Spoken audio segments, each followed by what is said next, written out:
discussing whether we are vintage or old. That's the conversation that you caught us on. Glad to have you on board this Monday morning.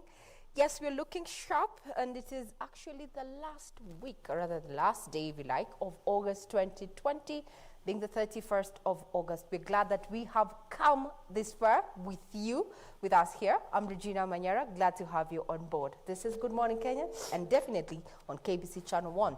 Best ways to start your morning. Top of the morning, we're waiting. Some chill, relax. Welcome to Good Morning Kenya. I am Jimmy Boy. Glad you're with us on this 31st day of August 2020. We trust we had a beautiful month, and as we start a new month tomorrow, you are still going to be with us as we get through the month of Pamoja right here on Good Morning Kenya. Today, Monday, matters concerning the family. Today we're going to be looking at relationships and how we can help mend broken or, relationships that are struggling. We'll be looking at some of the most, popular reasons as to why people break up or have strained relationships and how you can address those problems from the home, especially now that we are at home spending so much time together. We might as well fix those relationships. So that is the conversation that will be coming up in not too long. Drums roll. Traditional dancers, where you at? Yeah, thank you. Thank you so much. And we trust you're having a great morning. It's Monday, the 31st of August, and we shall be taking you through the dailies. And you see this behind me?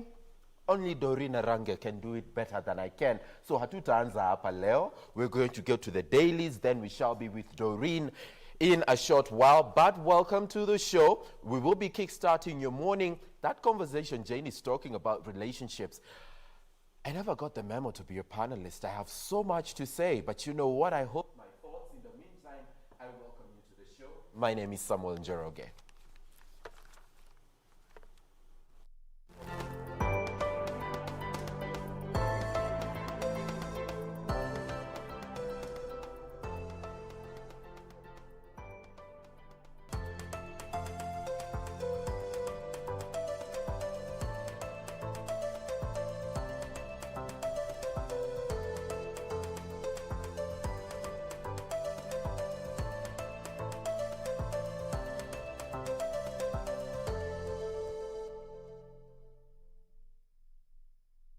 Now let's get an overview of what has been captured on the various front page of the different daily newspaper issues we're having in studio this morning.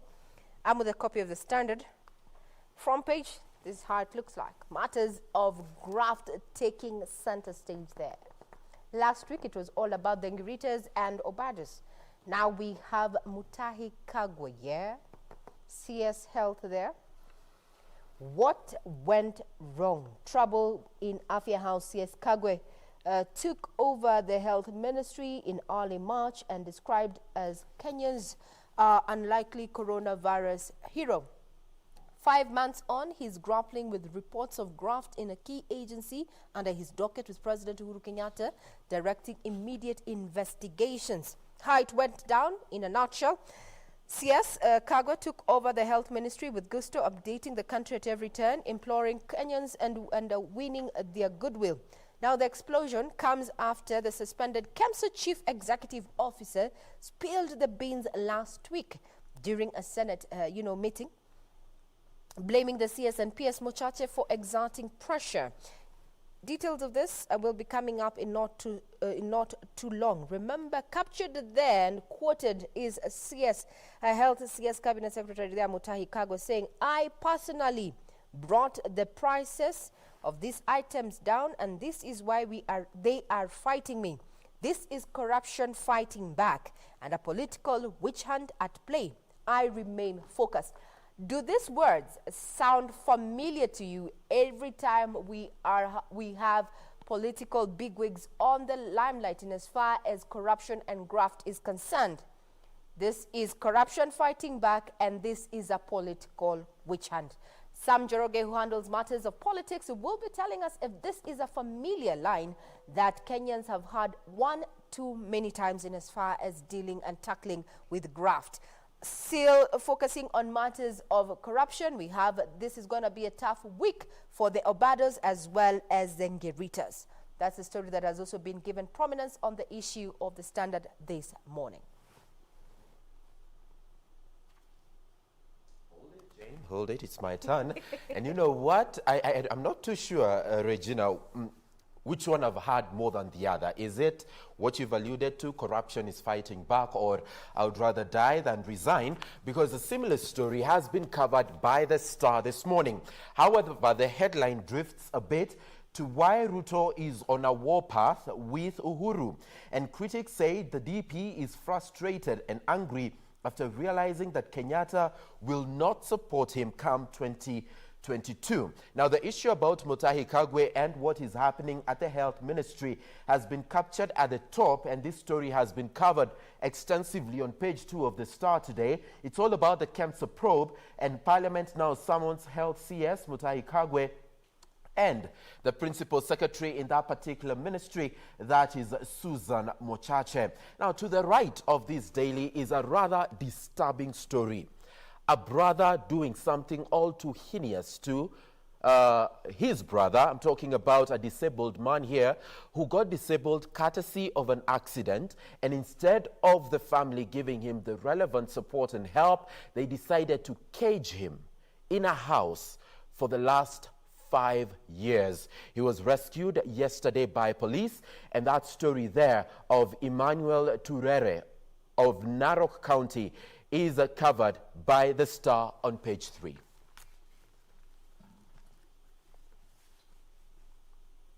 Sam, can I take it now? Yes, With your absolutely. permission, Your Highness. Oh, ye. Now, let's get to the Daily Nation. The front page there matters to do with the politics. 2022 succession politics continues. Here on the front page of the Daily Nation, Uhuru's secret choice for 2022. The big question, as it says here, that success depends on whether ODM leader Raila Odinga will support his candidature. In this particular story, Muhisa Kitui's name has been brought up, with some suggesting that, he might be the new candidate that Uhuru might be eyeing come 2022. Details of that coming up in a bit. And looking at the bottom there of the front page, matters to do with COVID-19.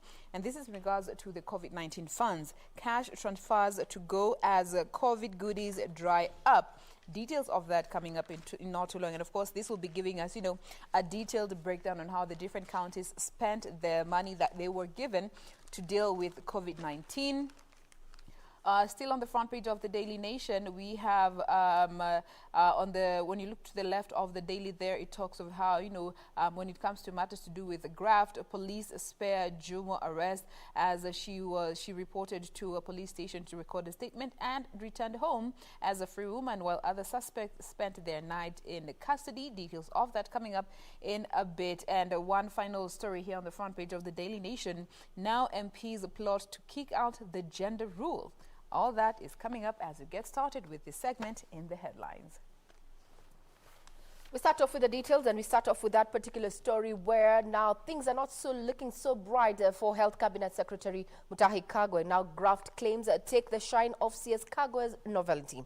Now, according to the Standard, that story that has been flashed out on page 8 says now 5 months later, the curve of his honor has been flattened by reports of graft in a key agency under his docket, with President Uhuru Kenyatta directing immediate investigations. For instance, 6 companies were to be given the tender to supply the N95 face masks. One company was to supply 1,000 pieces at a cost of 250 shillings, while another was to supply 10,000 pieces at a cost of 900 shillings per piece. The disparity there.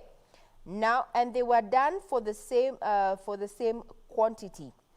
Another letter dated May 4th, Mochache directs Manjari, that Manjari who happens to be the embattled KEMSA chief there, says he was directed to do a procurement and distribution of PRC tests and extraction kits, and as well as transport media for COVID-19 at a cost of 88.9 million shillings.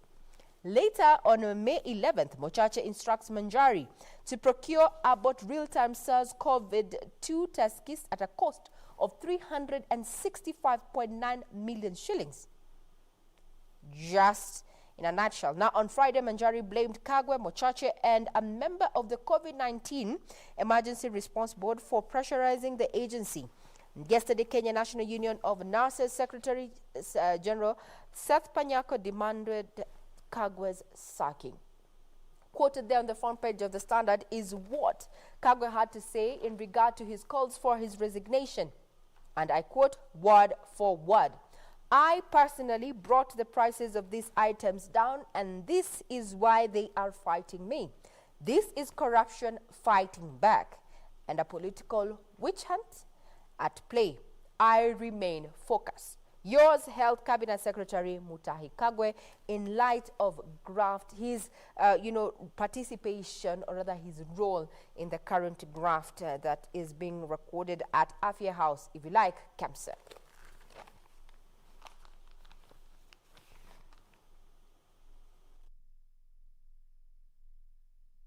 KEMSA Chief Executive Officer Jonah Manjari, while appearing before Senate committee on Friday, probing the alleged loss of funds at KEMSA, made a damning revelations directly linking the Health Cabinet Secretary NPS in the debacle at KEMSA.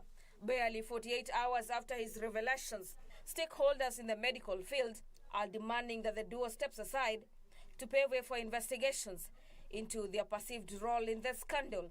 Kenya National Union of Nurses Secretary General Seth Panyako is pointing an accusing finger at Kagwe for allegedly failing to protect the interest of the healthcare workers. CEO ametuambia vizuri kwamba yeye pamoja na Mochache ndio walikuwa wanaweka pressure mpaka siku moja wakaenda huko wakasema wasipofanya vile wanavyotaka wanatoa kampuni, peana hii kampuni Samburi na uwapatie na pesa hizi. Alafu yeye anasema hakuhusika. Pesa imetumika vizuri. Kwa hivyo Mheshimiwa Uhuru Muigai Kenyatta, kama Kagwe hata jiuzulu kufikia Jumatatu na Mochache, ajisha hao kazi, wasirudi ofisini kwa sababu wataharibu uchunguzi. But as medics demand for the ouster of the duo, in the church the clergy lashed out at those allegedly stealing from the sick in the wake of the pandemic. The dress down by men of the cloth coming in the wake of reports that millions of shillings could have been lost through fraudulent procurement procedures in the acquisition of critical supplies meant to fight coronavirus pandemic.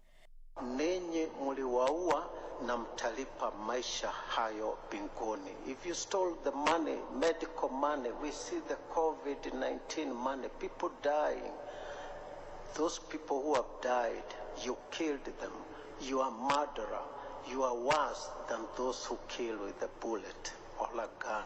Because you killed the father of a child who depended on him. You killed the mother of a child who depended on her. You killed the person who's the church depended on, and you killed those people. You are a murderer, and we should not baptize, we should not sanitize the terminologies we use on the evil in our society today. According to the clergy, Kenyans are slowly losing faith in those entrusted with their resources. Justice of God is never delayed. It will be timely and we shall pay. I want to let you know. Hata kama si hivi karibuni, lakini ni lazima tutalipa hiyo trust ambayo tulivunja kwa wale ambao waliweza kuweka imani kwetu. The Senate is expected to complete its work and present its finding within 21 days. For Channel 1 News, I'm Gladys Mungai. Now let's move on to other stories covered by the headlines this morning. And let's briefly take a look at the division of revenue. You know, there has been a stalemate when it comes to the formula that should be embraced to disperse money to the counties. And making reference to the Star today, Senate team divided on cash formula and now appeals to the president. The president has already spoken his mind on this matter, and he said he doesn't want to get involved because there are other things that the executive needs to be concentrating on, and he doesn't want to be seen like he's interfering with the independence of Parliament But now the 12-member committee that is supposed to unlock this particular stalemate is appealing to the president. And Speaker Kenneth Lusaka and Majority Whip Irongo Kangata now rule out another special sitting, indicating standoff is far from over after many attempts to resolve the impasse. And no white smoke in sitting so far, and now proposals are being made to heed to the executive, call on the president, that is Uhuru Kenyatta, to unlock the stalemate. Will this happen, and is it wise to make this move at such a time as now? These are some of the matters that have been raised by this article covered by the Star today. Funds that are set to go to the counties, let's just have a quick look at how COVID-19 funds were used. And this is according to a report that was put out by the Controller of Budget, just highlighting a few counties and how they spent money, and they say to have spent this money on unrelated things. Starting with Nyandarua, it says that, they are said to have spent 1.4 million on assorted fodder seeds, 1.7 for assorted crop seeds, and 2 million for 400 bags of 50 kg certified potato seeds. Kilifi, they spent 10 million shillings on bar soap and a further 21 million on beans. Nyandarua is also said to have spent 24 million on hospital transfers and a further 300,000 Kenya shillings on sanitary materials and 252,000 on airtime. Tharaka Nithi, they used their monies to clear pending bills, which summed up to 83 million. Trans Nzoia spent 77,000 on airtime, 16,000 on bulk SMS services, and 28,000 on allowances for the burial teams. Now, according to the report that was put out by the COB, that is the Controller of Budget, only Isiolo had a clear budget showing showing the quantity of items that they bought for the prices per item. And a good example that they gave was that they spent 600,000 Kenya shillings for learning programs, each costing 30,000 for 20 lessons. Mandera County, they are said to have spent 577.6 million shillings of the 674 that was allocated. And a brief breakdown is that they spent 2.3 on bar soap, 2.3 million Kenya shillings on bar soap, 650,000 on pillows, another 600,000 on office chairs, and 550,000 on brooms. Nyamira County has also been highlighted here. They're said to have spent 33.16 million and a further 790 going into lunch allowances for officers who are manning roadblocks. Those are just some of the few counties that have been highlighted here on the Daily Nation in regards to how they were spending the COVID funds. And the Controller of Budget says that most of the counties did not spend this money as it was supposed to be spent. Now talking about corruption, and I'll be looking at shame of families docked together in graft scandals.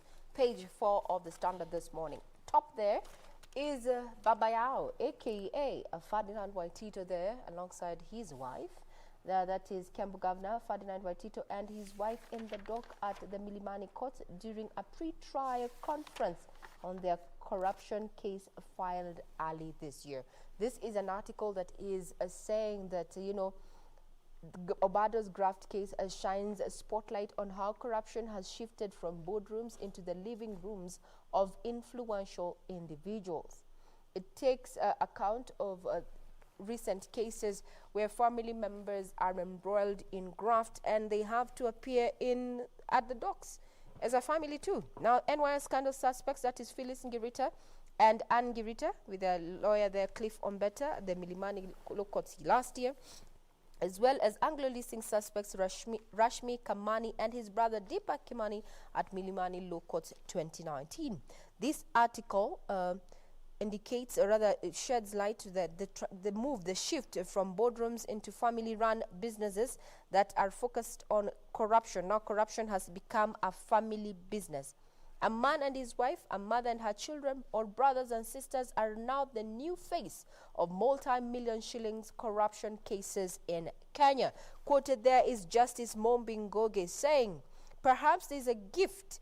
There are gifted families who are entrepreneurs extraordinaire, who can transact business and get millions of shillings in a short period. Quoted there is Justice Mombi Ngoge in regard to that.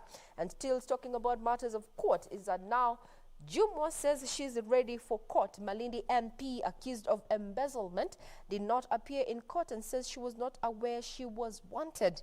Now, this happened over the weekend and the week, yes. Jumwa, who is accused of embezzling 20 million shillings and money laundering, drove to Port Police Station at 12:15 p.m., about 15 minutes after posting a video clip online indicating that her intention to comply with the Friday court order that required her to report to the station where the co-accused her co-accused is held. Now, this clip was available on social media, so if you want Twitter or even on the Gram as well as Facebook, it was quite the clip that was trending on social media platforms over the weekend. She is accused of embezzling 20 million shillings as well as money laundering.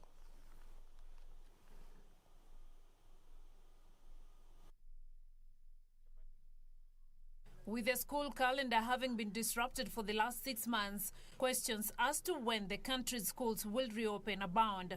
But amid the push to have them reopened,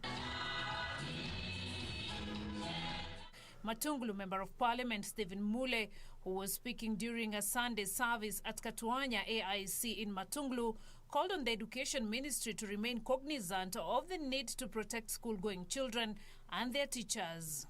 Tuache kutapatapa kufikiria ati namba za corona zimeteremka, tunaweza amka tukifungua shule.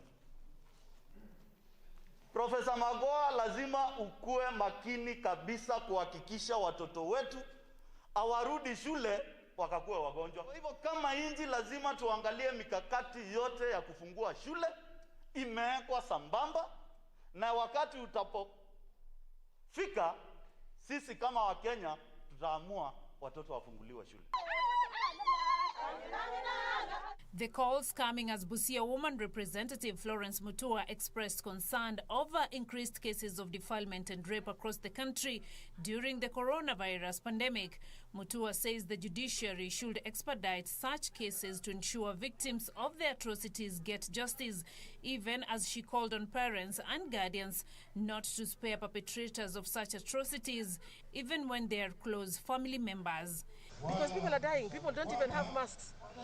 Sasa hiyo pesa unakula ya watu wanakufa, hiyo inakuletea faida gani?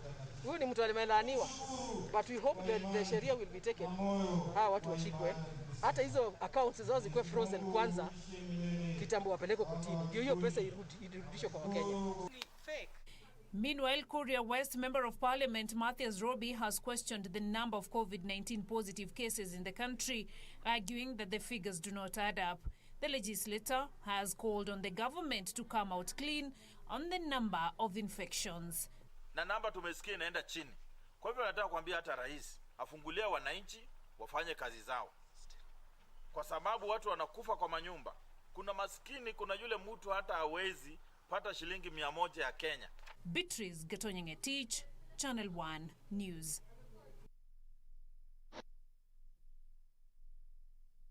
That was just a special report there prepared by one of our reporters highlighting the issue on how, COVID disruptions and the impact it has had on our education sector. Now, just alluding to a story that we had highlighted for you here, as captured by the Standard this morning and also by our reporter Nancy Okware, is that now Malindi Member of Parliament Aisha Jumwa says she's ready to appear in court today in connection to a 20 million graft case and also allegations of money laundering.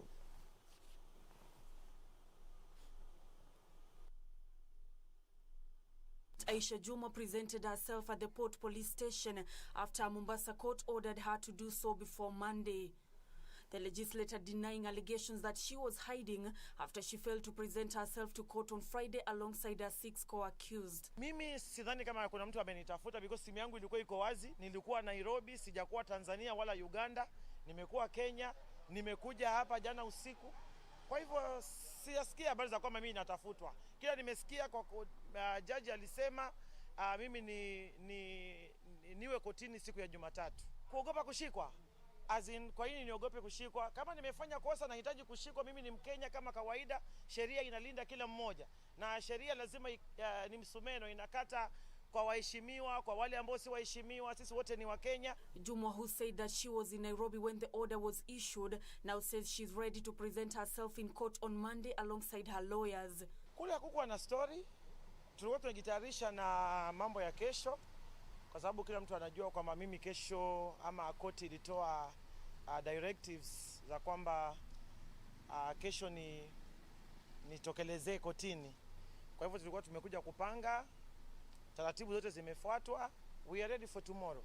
The Director of Public Prosecutions, Nurdin Haji, on Thursday ordered the arrest of Jumwa and 6 others in connection to mismanagement of the Malindi Constituency Development Fund.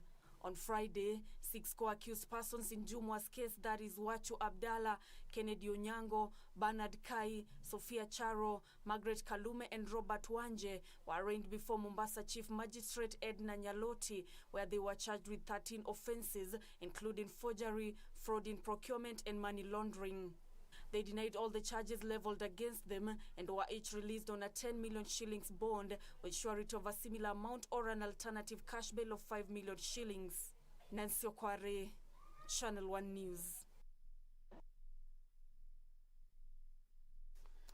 Now, there's this story in the Star today, very interesting. Don't you love how Kenya does her politics, you know? Because they've decided to do an entire profile on the Deputy Governor of Migori County, that is Nelson Mahanga. And attention is drawn to the headline on this particular story: Obado's Deputy Mahanga, a quiet SDA without ambition. Okay? And he vied for MP, of course, once and lost, but keeps away from the limelight in his rural home. Now, Migori governor now has been indicted with corruption allegations so far, but Migori Deputy Governor Nelson Mahanga here is being described as the man at the center of national attention after his boss, that is Okoth Obado, was charged with corruption. He goes ahead and talks about how he was picked to be Obado's deputy in 2013 by elders of his minority Kuria community under the little-known People Democratic Party ticket. Once you go on and read this particular story, you will understand what I'm saying. How we play out our politics can be all too interesting. Described as having no ambition at all, and the suggestion that if everything takes a toll on the current governor of Migori County, that is Okoth Obado, he could as well be ascending to the throne. Now, also a question has been asked: is he really prepared for this particular seat should time come and he's required to rise to the occasion? That is page 28 of the Star for you this morning.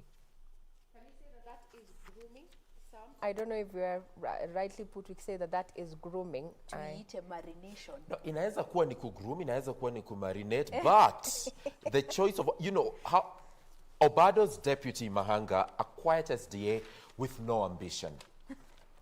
Let's begin there, because those are not our words. That is how the Star puts it. And also going ahead to talk about how he could actually be ascending to the throne, as much as he may not be so prepared for it. But these are opinions covered by the Star. They do not represent in any way the stand or opinion of KBC Channel 1 or Jane, Regina, or myself. Agreed. Yeah? Good. We're just saying. Page 28 of the Star for you. And speaking of names being thrown into the hat, on the Daily Nation is now this story about Muhisa, and the question is Muhisa Uhuru's chosen one? Right. So little is known about Team MK, as it is being referred by mobilizers, who emerged yesterday and threw Dr. Muhisa's name in the ring as a potential presidential candidate come 2022, terming him as a neutral candidate. The last few months, there has been talk of a neutral candidate, even with President Kenyatta, within President Kenyatta's circles. And Dr. Muhisa's name has been mentioned as the alternative, or rather as the main name when it comes to this neutral candidate's name. But still looking at, what is happening in the Jubilee Party, they're saying that, they're not sure as to whether or not this may be a decoy or he is a serious hopeful for the candidature come 2022. But all this is going to be seen depending on how his candidature takes shape in the coming months. But so far, only Deputy President William Ruto, without his problems in Jubilee notwithstanding, has shown interest in the seat, and there are speculations that Raila Odinga could also try once again to go for the seat. And this would make make this his third round if it does elude him. Now, whether or not Dr. Kitunyi could undo the Uhuru Ruto Raila political gridlock is the big question. And so many are asking, is this a way that they're going to shift the political strengths from one party to the other, or it will be a third party coalition that's going to come into place? The big question about Uhuru's chosen one. And still keeping up with politics of what is happening, coming to now the Deputy President William Ruto. Here it talks of how DP woos religious leaders to oppose proposed BBI reforms. Now, the DP was touring the coastal region the past weekend, and he went to a number of constituencies and counties at that.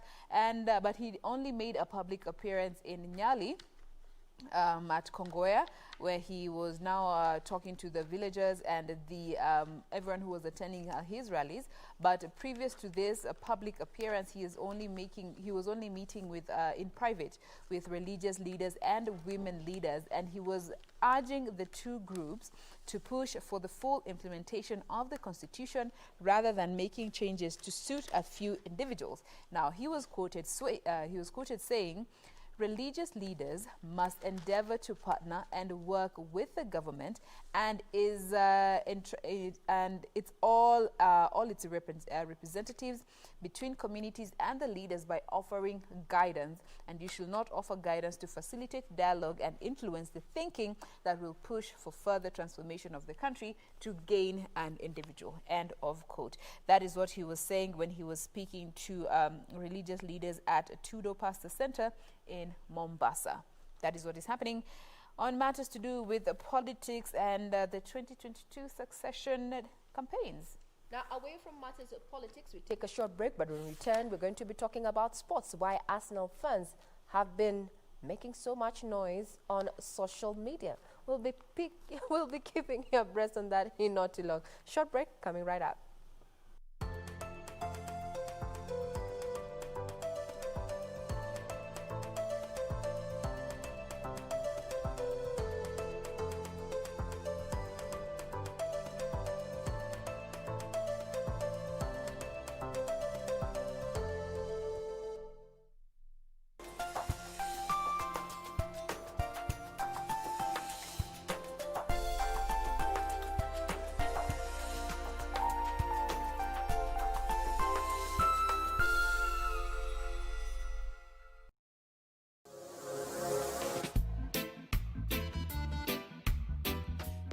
Say all kind of things about you.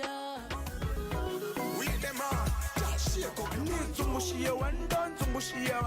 When your booty got show me now. Baby, one time. Bossy baby, give me 2 times. Full 180. Crazy. Trago ya la botella. Let's go. Ha. I needed some with some bop in. Mamacita, where you at? I've been trying to reach you. Choro, choro, choro, choro, choro, choro. Te pago, te pago, te pago. Katoto shepu awe, ayawe, ayawe. Pequeña katoto, camini pequeña, pequeña.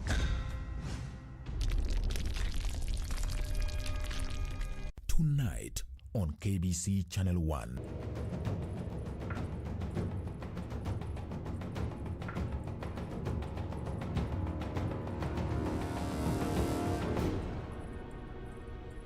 Some poison has been injected on Ishwari's body. This poison is so powerful that it makes one's brain stop working. It is our duty to protect the royal family. It is the code that we live by. I understand, my son, but you need to hold yourself together. How can I do so, Mother? You tell me. Someone sacrificed his life just to save my life. Tonight on KBC Channel 1. Pamela, you asked me a question. I was trying to answer it. It doesn't even matter. All those secrets. Julia is. She's just laying there so still. Julia will be all right. I can't lose her. Huwezi endelea kujilaumu. Let Richard down. No. Wacha kuongea ni kama amekufa. Namjua Julia ni kama fahari mwenye pembe. Akilini mwake ni kama Wanjala akiwa kwa ringi akipigania kushinda.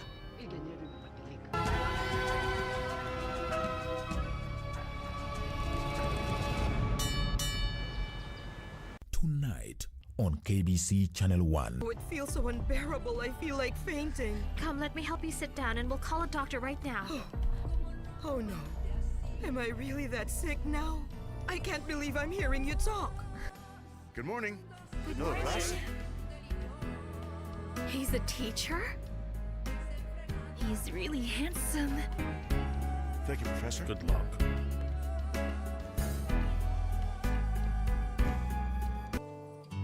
El paraíso In Love with Ramon.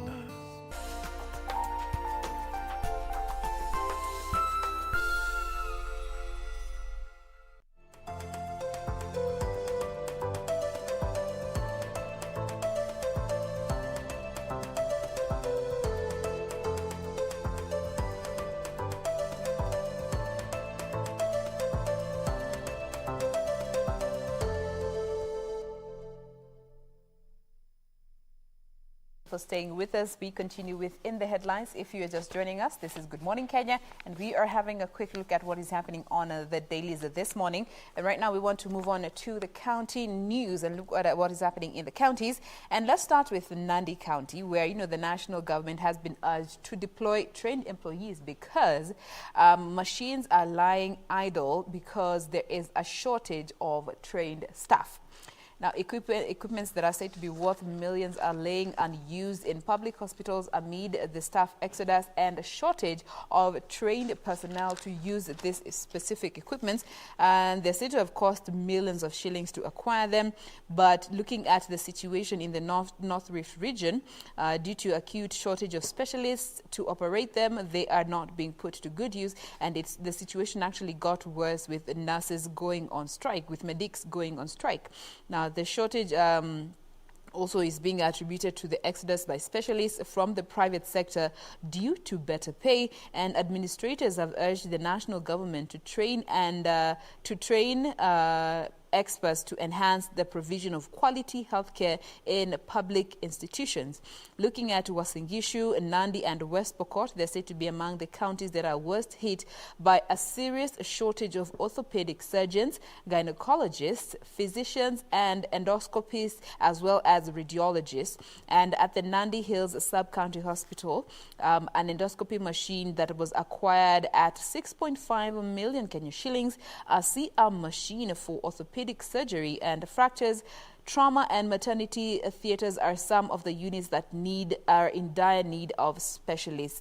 And looking at some of the specialists in the private sector, they're said to be earning as much as 300,000 Kenya shillings, among other benefits that come as a result of being an expert in this area, being the reasons as to why the government institutions cannot retain some of the specialists who are now shifting to the private sector.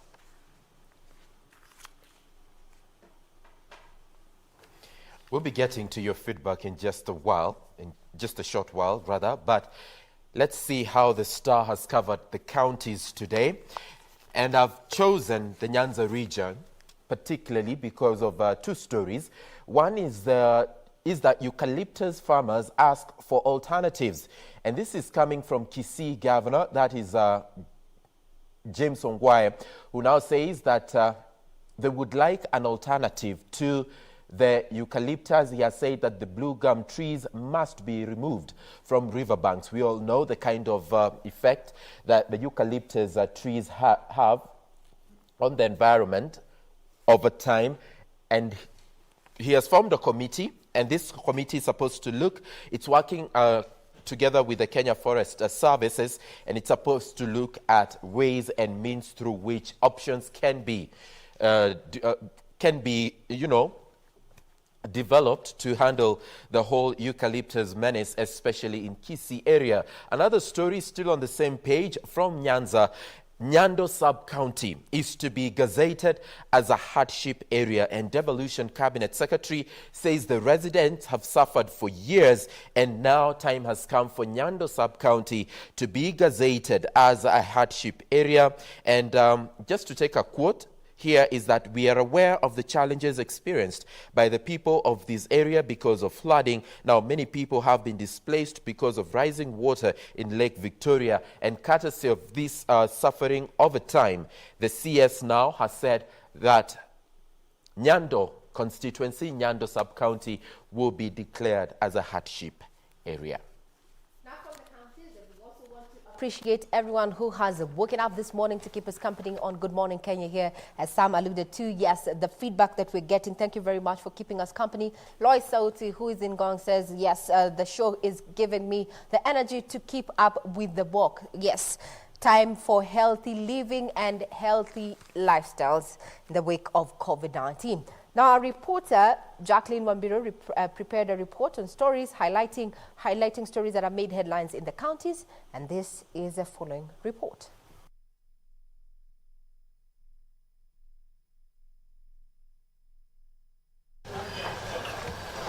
A somber mood engulfed a village in Garissa County following the disappearance of a middle-aged man on the eve of the International Day of Enforced Disappearance.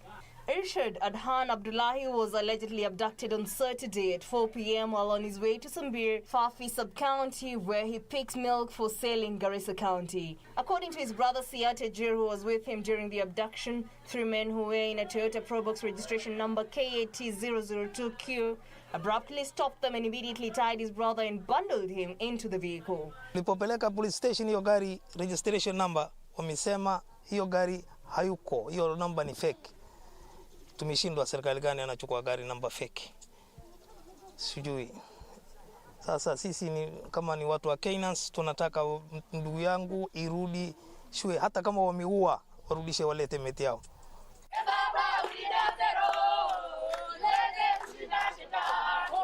Elsewhere, a Sunday service at African Inland Church in Githurai, Kiambu County was disrupted after worshippers protested what they termed as unprocedural dethronement of the oppressed. The faithful claim that the move is part of a wider plot to grab a parcel of land belonging to the church. Ilifanywa na chairman wa DCC. Na alipofanya hiyo mabadiliko kanisa was not aware. Wakasimamisha LCC ambao ni elders wa hii kanisa, na walipowasimamisha wakalete wao. Wenye waliwachagua vile waliwachagua hatujui. In Nyandera County, Governor Francis Kimemia has directed the Department of Lands, Housing, Physical Planning and Urban Development to hasten issuance of title deeds across the region. This even as he directed the Lands Department to collaborate with the State Department of Lands to ensure digitization of all county land records as well as gazettement of landowners in all Kalau. The second release of 742 plots in our Kalau town that will be issued out to the undisputed owners of these plots, and so that they can be able to implement the development activities on these plots. We shall give them 2 years to have done what they're supposed to do, and so that this county can grow. Meanwhile, the government is set to issue 78,000 title deeds under the Rapid Result Initiative aimed at speeding up the issuance of land ownership documents in the coast region. Lands Chief Administrative Secretary Gideon Mungaro revealed that 37,000 titles will be issued in Taita Taveta, 13,000 in Kwale, while squatters in Kilifi will receive 21,000 title deeds, with residents of Mombasa receiving 3,800 titles. Over 4,000 titles will also be issued in Lamu. Hii ni kuonyesha vile serikali imetilia maanani masuala ya pwani ili kumaliza mambo ya uskota. Pengine kumaliza uskota hatuwezi kusema utamalizika na siku moja, Nataka kuhakikishia kwamba kila mikakati serikali inafanya ya kuhakikisha kwamba uskota huu tunaumaliza. Finally, a tenancy row pitting members of the Muslim community living in Kisumu County and a prominent businessman is threatening to escalate into a full-blown dispute. The group is accusing the businessman of breaching a tenancy agreement by subleasing the business premise without their consent. Tuko na ushahidi. Hii karatasi ambayo nimebeba, kuna lawyer ambaye yuko hapa juu. Yeye Kopana alimwambia ya kuwa hii ni nyumba yake. Kopana alimwambia huyo lawyer ya kuwa hii ni nini? Ni nyumba yake. Ni mali yake. Lakini ajue ya kuwa wenye mali wamerudi. Reporting for Channel 1 News, I'm Jackie Wambiru. Well, and I've just seen that the story about eucalyptus has also been highlighted by Muranga women representative, that is Sabina Shege, who says that the Gitwamba area in Muranga County has got a lot of them and they need to be cleared. Now, I'll be looking into other stories that are making headlines right here with the Star today. But before that, let me quickly go through your feedback as I had promised. Na leo imejaa motivational quotes. Hey. Charles, Kafu, you say you're watching us from Karatina. Thank you so much for that. It's another beautiful morning. Good morning, Kenya. Thank you so much for that, Selector. There's another one here. The secret of getting ahead is getting started. Good morning, Kenya. Wow. All right. Beatrice Nyarugenya, umeona tu uniite hivi like good morning, Jaluo. It's all right. In another world, I'm known as Mboya. But, yeah, those are some of the things that we are getting from you online, and thank you so much for that. I will divert a bit and take a story from the social scene because we've talked about mental health and the need to check on that, okay? And this story is told through a musician, a celebrity. We all know him. You know Bien, Sauti Sol. He talks about how painful his childhood was, and what made it painful was the fact that he had to watch his father sink into depression. And he goes ahead and talks about how he was fortunate enough to have everything he ever wished for at his disposal while still young, because they lived in a green leafy suburb of Kilimani and attended one of the most expensive schools. So money clearly had nothing to do with it. It's just the patterns of life that present an imbalance of sorts, varying from family to family. And as far as Bien is concerned, watching his father sink into depression really, traumatized him as a child. Mental health, guys, is important even during such a time of COVID-19. People are losing jobs. The economy is not performing very well. Yeah, it's good to check on each other and make sure that people's health and mental well-being is upheld. Watched when he was giving that talk, and he talks of how it was a fall from, they say grace to grass. Yeah. Literally, because both his parents lost their jobs at the same time. His mom during the great retrenchment that happened almost 20 years ago, and his dad also lost his job when he was working at one of those big NGOs, and then everything just turned in a day, and you even have to move houses. He stayed out of school for about a year. Because the parents could not afford to take them to where they were. Yeah. And due to, kuwa mwanaume, their father refused to enroll them in a local school. So, after that year, that's when they decided to go back to school. And then one of the lessons that he said he really learned is the whole issue of delayed gratification. I like that. Looking at this corona time, it is reminding people why it is important to prepare for the tough times that may or may not come. And they have that platform online called Engage. Yes. Where they're actually, talking about their life stories and everything.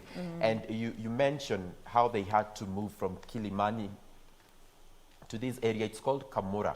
Yes, and then ultimately to Nkoroi, where they lived in a shack. Exactly. So the whole transition, and then it was happening almost back to back.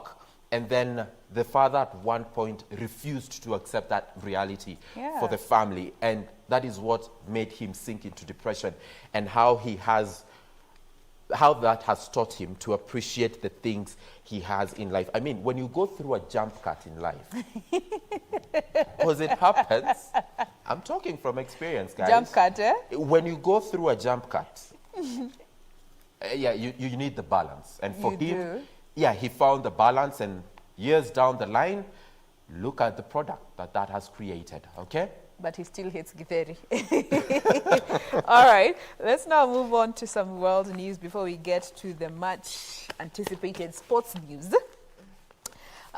In South Sudan, diplomacy is coming into play as the Sudan is set to sign a peace deal with one of its rebel groups. So the South Sudan transitional government is set to sign a peace deal with the rebel movements to formally accommodate the fighters in the mainstream administration of the country. Now, the ceremony is set to take place today in the South Sudanese capital, that is Juba, and this means that the Sudanese Revolutionary Front, SRF, will take up positions in the transitional government led by Prime Minister Abdallah Hamdok, as well as have its fighters gradually integrated in the military. Talk of, proper compromise for the good of the nation. So SRF, which now comprises of armed groups that control the Darfur region, which are said to be part of this agreement that was reached on Saturday, and this is said to be an indication that they have closed further negation and ending issues to just try and bring peace in the country by accommodating each other moving forward. That is what is happening in South Sudan. You can get to read more of what has been written here in regards to what the head of state had to say about this new agreement that is going to be signed today. Now, still keeping up with world news, but now looking at the entertainment industry, it was indeed a very sad weekend for all lovers of Black Panther, Wakanda Forever. Now, big names from the entertainment world of sports as well as politics are paying tribute to American actor Chadwick Boseman, who died at the age of 43, famously for the movie there, Black Panthers, Wakanda Forever. Yes, maybe a moment of silence. I don't see Sam doing it. Is it because your biceps can you manage? Can you do it? We want to see it on screen, man. We need to see it on screen. Maybe the producer, the director needs to. Right here. Yeah, he managed now that Wakanda Forever. Yes, Wakanda Forever. And this brought a lot of questions in who is in your circle, who is in your inner circle. Apparently, his inner circle knew that he was struggling with colon cancer, but did not leak any information. And he even happened to be trolled and bullied for, when a picture of him went viral, looking all, thin, haggard, he was struggling. And it says, someone said on social media, it's the high time you don't body shame someone because you do not know what they are going through. Now, wherever it is that you are, I believe you're in a better place. Chadwick, you did us good, especially as those who come from Africa. We are proud of you. You're an African soil. You're a son of the African soil. May your soul continue resting in peace. Now, still keeping up with matters entertainment and now focusing on matters sports. Drum rolls, I think our sound guy and camera lady here, Muna, and none other than Michael Okinyi, very happy about what happened over the weekend. Now, Arsenal beat Liverpool 5-4 on a penalty to win the Community Shield after a 1-1 draw at Wembley on Saturday. Now, this is the 16th time that Arsenal has won the Community Shield. It's going to be a lot of noise as Arsenal continues to celebrate that particular win. And Liverpool, who say they never walk alone, indeed, this is a walk that they have to actually walk alone this time. They may have, Jurgen Klopp there set such a high standard during their relentless march to a first English title for 30 years that is easy to interpret as any drop-off as proof that Liverpool's thirst for silverware has been quenched. Remember, Liverpool are the winners of the Premier League, but now Community Shield there went to Arsenal after it beat Liverpool 5-4 on penalties to win that particular shield. On the issue of the Standard this morning, that's how the back page looks like. That is Arsenal's Pierre-Emerick, who celebrates, he's celebrating there with the FA Community Shield. That's how the back page of the Standard looks like this morning. Well, let's give acknowledgements where it's due. Congratulations, Arsenal fans. Being an Arsenal fan takes more than just guts. It takes resilience and patience. Speaking from a Gor Mahia fans' point of view, because us as a Green Army, it's always a win-win. We either win the field or win. There is no option for the Green Army. God, Okombe lazima ikuje kwa shelf. That is it. That is as far as sports is concerned. And we're still keeping up with matters sports. Is that the FKF elections are just, around the corner, and a lot of noise has been made from that quarters with, different sections trying to come in through to oust the current head. But there's so many twists and turns. But to give us a more overview in regard to what is happening is Richard Munga's report. Remains positive over Pierre-Emerick Aubameyang's future at the club, despite having tried to tie him down to a new contract for a while, with his current deal set to expire next summer. Aubameyang has scored 70 goals in 109 games since joining Arsenal from Borussia Dortmund for £56 million in January 2018. He was made captain in November after midfielder Granit Xhaka was stripped of the armband by Arteta's predecessor Unai Emery. Aubameyang's excellent 20-yard strike on Saturday made him only the second Ghana's player to score 5 Wembley goals after Alexis Sanchez.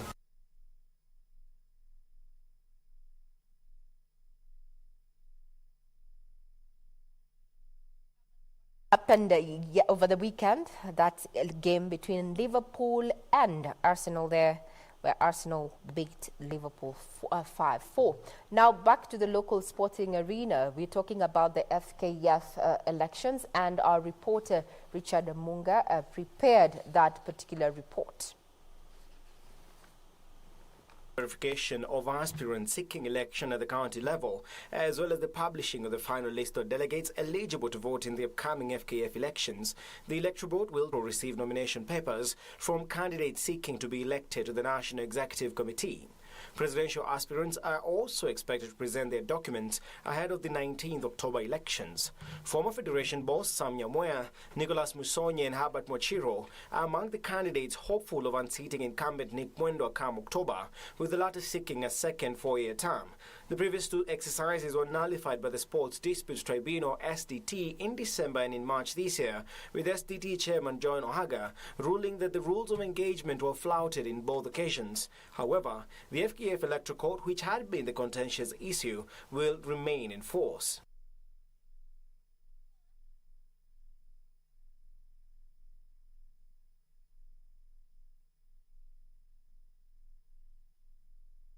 All right, now with that, we want to bring in the headlines to a close. But before we get to do that, just looking at, Regina, the story you've mentioned about Chadwick Boseman, people having criticized him so much for suddenly having lost weight and not really knowing what was happening behind closed doors, also brings to mind this whole saga that was happening about a couple of weeks ago about this guy, what's his name? Sam Oliver. Is Oliver? Mike Oliver? Yes. Yeah. Brings that to mind, the fact that we never really know what happens behind closed doors.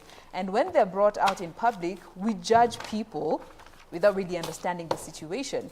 Looking at Chadwick's situation, he is said to have been diagnosed in 2016, yet he has done some phenomenal movies in between chemo and surgeries here and there just to keep him alive. But still, the fact that we did not know allowed some of us to go ahead and judge him harshly for his physical appearance. Now bringing this Oliver story into play, I believe when two grown people make decisions, they are all part of that decision. And whatever happened in closed doors should always remain behind closed doors. Now bringing it to the public to just prove a point is something I think we all need to just sit ourselves down and rethink the decisions that we are making in this day and time. That's Sam. true. Yes. No, for real, I agree with you. And support system is key.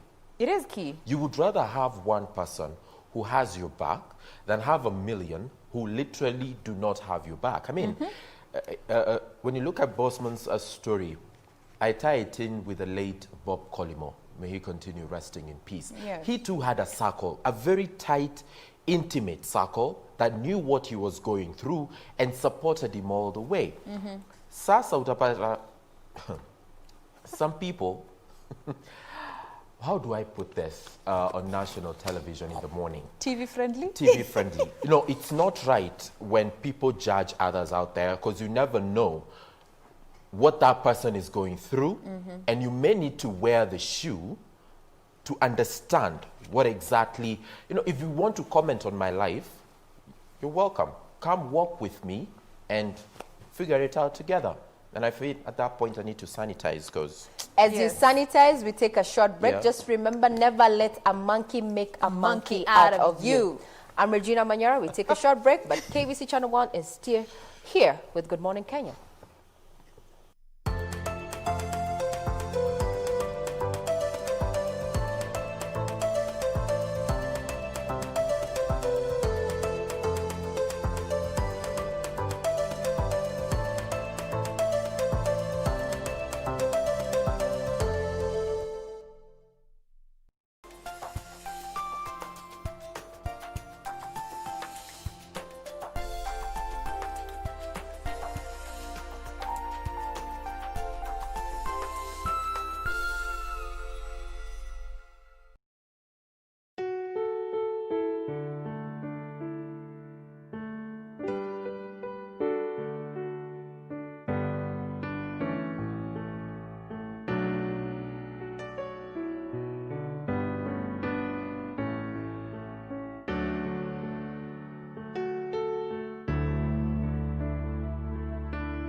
Time for our fast traffic link this Monday morning. I want us to focus on Mbagathi Way, and this is simply because that road had been closed at least for the past 2 days. This was on Saturday and Sunday to necessitate that footbridge truce that was being installed there. So before I tell you the details of that, let's just look at how the road is doing in terms of traffic this morning. Remember that this specific road branches off from the main city mortuary roundabout, which is one of those busy roundabouts. But just looking at how the roundabout is doing this morning, gridlock through the entire roundabout, branches off going to Ngong Road on the other side, also Ngong Road. The estates there, they are alike, coming from Valley Road as well as heading over, branching to Mbagathi Way.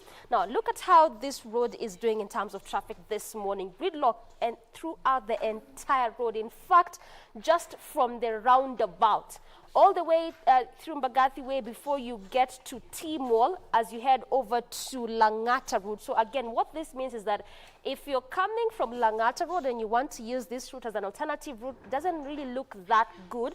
But remember again, this footbridge truce was supposed to be installed between Saturday and Sunday. This is why this road was closed between the times of 6 a.m. and 6 p.m. This is actually for those, both 2 days. And just for the benefit of our viewers to understand what that footbridge truce means or what it's all about, it's actually a strong beam structure that is normally installed anytime they want to erect a footbridge. So to enable it to be much more, stronger to hold on or to hold to the weight of the footbridge. So that is why this truce was actually being installed to make sure that when the bridge is expected to be installed, then it becomes easier, and also to make it more stronger to hold on to that weight. So that happened over the weekend. But what also Kenyan Urban Roads Authority mentioned is that they haven't quite opened it yet to the public, so that's why we are seeing this heavy traffic gridlock. But they said at least by the end of today, they'll have communicated to at least enable Kenyans to know how this installation will be coming along, and also which other alternative routes they might need to be using when this process comes along. So this morning, in terms of traffic, this is how it's looking like, and this is simply because of those ongoing activities. But it doesn't really look like it's changing at all, because in the first couple of minutes, when we are beginning to look at how the road was doing in terms of traffic, this is just how it was. And this is just specifically on that lane that is coming from, the estates there alike, as well as coming from Langata Road using Mbagathi Way, heading over to Ngong Road, as well as Valley Road using the City Mortuary roundabout, heading over to Kenyatta. So clearly, this is how this specific lane is looking like this morning. Just a cocktail of colors of both the green, there's a bit of orange there, maroon, red, indicating, traffic building up after you leave the roundabout. As you head over to Mbagathi, we're just at a standstill and moving at a pretty slow pace next to T-Mall. So like I mentioned earlier again, is that if you're planning to use this route as an alternative route, especially if you're coming from Langata Road, then you may just have to make do with that traffic. But if you're coming from Ngong Road or from Valley Road, or even from Langata, just using the other side of the road, heading over to those areas that I've mentioned, then it's a smooth sailing for you. But also one thing that I may need to mention this morning, especially as it pertains to Mbagathi Way, is that it is not one of those busy roads in terms of numerous estates like how we see it normally on other roads, as to the reason as to why there's normally heavy gridlock. But in terms of businesses, I can tell you for sure quite a number of them along this route, and sometimes this is why there's normally, the kind of traffic that we spot this morning, especially on this way. And also another thing that I may need to mention is that it is not, those roads that have such a long stretch, because it just starts from the City Mortuary roundabout and it ends at the T-Mall roundabout. So it's not, one of those, long stretch roads. But again, still in terms of traffic gridlock, heavy one this morning. But I've told you the reason as to why there's this heavy traffic, this morning along Mbagathi Way. So away from that, just coming to T-Mall roundabout, where again the road begins, also traffic throughout the entire roundabout. But as I mentioned, if you are coming from Langata Road heading over to Valley Road, then it's not so much bad for you. But if you're heading over to Langata, then you may just have to make do with that traffic there. But through the entire roundabout around T-Mall, gridlock throughout the entire roundabout. So again, also what this means is that people that are using Langata Road or the estates thereabout, then clearly may just have to make do with that traffic there. But also what you're spotting from our map this morning, in as much as yes, there's traffic, but it is not heavy traffic, especially throughout the entire roundabout, and that is why we are seeing that orange color there. But again, also very, very important for me to mention again is that the traffic police are also normally stationed up and early around this roundabout, trying to see how best they can control this traffic here. And clearly I can tell for sure that around the entire roundabout looks like they're clearly doing a good job, because there's no that heavy traffic buildup. So that is how that roundabout looks like, and as I mentioned, that is where Mbagathi Way comes from. Let's just look at how the other roundabout is doing, where the way ends, try and see if anything has changed there, and that is the City Mortuary roundabout. Again, also throughout this roundabout, nothing has changed at all. This is how it was a couple of minutes ago when we were beginning to look at how the road was doing in terms of traffic. Also a bit of red there, indicating that moving at a pretty slow pace, and this is only on specific areas. In fact, where there's where there's red is just on specific areas, and this is actually on the other side of Ngong Road. So as you head over to the estates there alike, that is where traffic just moving at a pretty slow pace on that section of the roundabout. And also as you head over to the CBD on the other side of Ngong Road, again traffic just moving at a pretty slow pace. So that is why you're seeing this difference in color throughout this roundabout. There's a bit of orange and a bit of red, but as I have just explained to you, that is why we are seeing that. So again, also what this means is that if you're coming from Ngong Road heading over to the city center, especially throughout the roundabout, then you may just have to make do with that traffic there. But also, as I had told you last week, is that Again, the Kenyan National Highways Authorities are also planning to install 3 footbridges along this route. They said it will take about 18 months to install this bridge. They have already earmarked 3 designated areas where these bridges will be installed.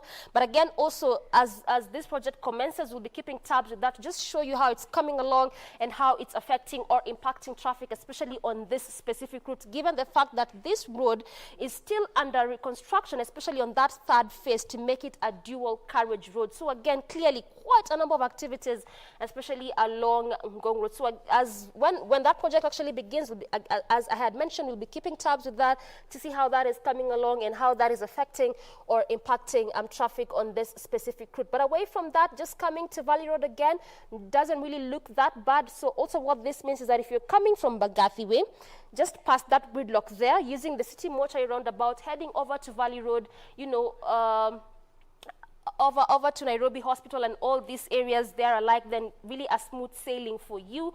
And also if you're leaving the roundabout heading to the city center, doesn't really look actually, if you're leaving the CBD coming, you know, through the roundabout is where it doesn't really look bad for you. But if you're leaving the roundabout, heading over to the city center, then again, you will just have to make do the traffic there, because clearly here on this way, there is no alternative route. Just again, looking at one of those areas where there's normally heavy traffic, you know, gridlock, especially along Ngong Road, that is next to Prestige Plaza. And really, it is just how we'd expect to see this route or this area.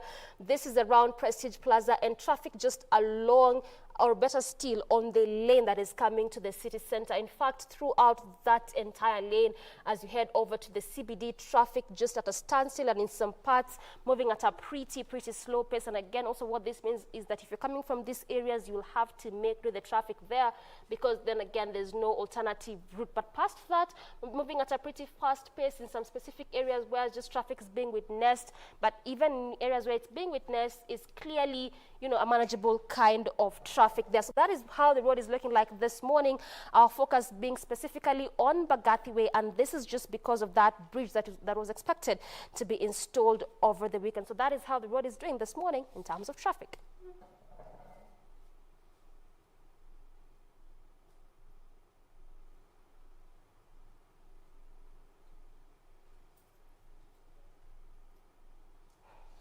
Miss D for that. Akoni Kalastubon Ketu, as we like to refer to her. But we will be back with another look at the roads at the top of the hour. So do keep it here if you want to know how the roads will be looking before you get to leave the house. So right now I want us to get into our family check segment. And as I had mentioned earlier on today, we're going to be looking at relationships and how we can mend relationships that are strained, those that have failed, or at the brink of failing. Because looking at some stats out there, the 3 major reasons that people give for breaking up mostly, number 1 is infidelity. Coming in second is violence or fighting. And number 3, this is the reason that so many women put out there, is boredom. Now, these are some of the reasons that, you know, lead to so many relationships being strained and ultimately ending. But how can we help the situation before it gets to that point, especially now during this time that we all have to spend so much time together, you know, staying safe at homes. You are forced to deal with those issues. So how can you best go about dealing these issues? Well, that is what we want to talk about this morning. And to help me with this discussion, we have with us in studio this morning Njoki Mwangi, who is a lawyer, and she's also a family and marriage counselor. Karibu sana, Njoki. Thank you. Good Thank morning, you for Kenya. making time again. Thank you. All right. Now, let's just get straight into it. And they say that, you know, when it comes to deal breakers in relationships, there are 2 ways to it. You either break up or work it out. From what you have seen, you know, when you talk to couples, especially the marriage category, how many of them choose to break up and how many of them choose to work it out? What is very interesting is that people actually go even for counseling when things are just very wrong. It's like they've reached their end and they're at that level where they're thinking, maybe I should end this thing. So you find that people are going when things are very difficult. But then again, a relationship can be salvaged at any time. Yes. So it just depends on, are you really willing to work on the issues that are there? All right. And also, it's interesting because sometimes it just takes that one person to do it.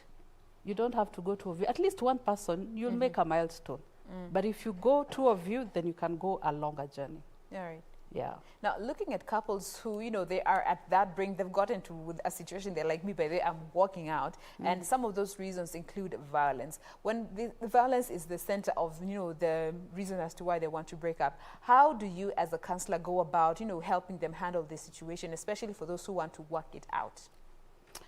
So the last time we came and I was sharing and saying that one of the tools we'll use as a marriage and family therapist is a genogram, and just trying to go to the background of this relationship. How did things start?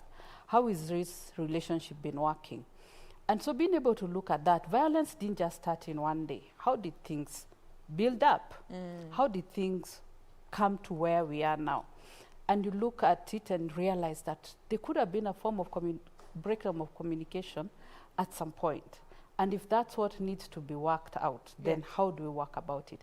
And many times we ask them, what does this relationship talk about you? So looking at the marriage, you're looking at Njoki as a person in this relationship, and my husband as a person in this relationship, and the marriage as a different entity, and asking, what is this marriage talking about Njoki? What is this marriage talking about her husband? And being able to look for ways to move forward from there. But many times, violence is one of the things that is breaking up marriage, and especially this time of COVID, where people have been busy with their own lives, and now you're confined to this one space, and many times probably your form of solace was to go to the office or go up clubbing or somewhere else, but now you're sitting there in the house. So you tend to step on each other's toes so much. And you don't have that source of escape that you are so used to that would help you let it blow off steam. Yes, and it's interesting because in your previous conversation, you're talking about the support system. Yeah. And if you've been in this space whereby probably you go to the office and that's your support system, you go and talk to people when you're stressed and worked up, maybe you go and have a social life after that, then that has kind of been disrupted. Or maybe even now you're just working from home. So what happens if you don't have a social support system? It just means in this season that you actually work it out in another different way and say, can I be calling Jane 2 or 3 times in a week just to catch up, so that I'm able to even just vent out or talk about the things that are stressing me, because it will build up. When it builds up, then of course it's gonna erupt at some point. All right. Now I want us to move on to another reason, that I found that, most couples say has strained their relationships, and ultimately they have grown apart, and in some cases they have ended up breaking. And this is all about infidelity. It is one of the biggest reasons that so many people have, gone separate ways. Infidelity, from your point of things, how much damage does it do to any relationship? So you see, infidelity is about trust. When infidelity comes in, then what does it go with? It takes away trust. Yeah. What else do you lose when infidelity comes in? It could be friendship. That this person who was a friend to you stop becoming a friend, and you feel betrayed. You feel betrayed. And so just being able to work in those components, and not just infidelity itself.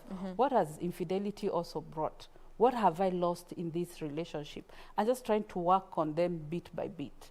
But at the same time, we could be saying infidelity. Then how do I define infidelity myself? Could be very different from the way another person defines it. Okay. Some other person will be, if I find you chatting with another person on the phone, that's infidelity.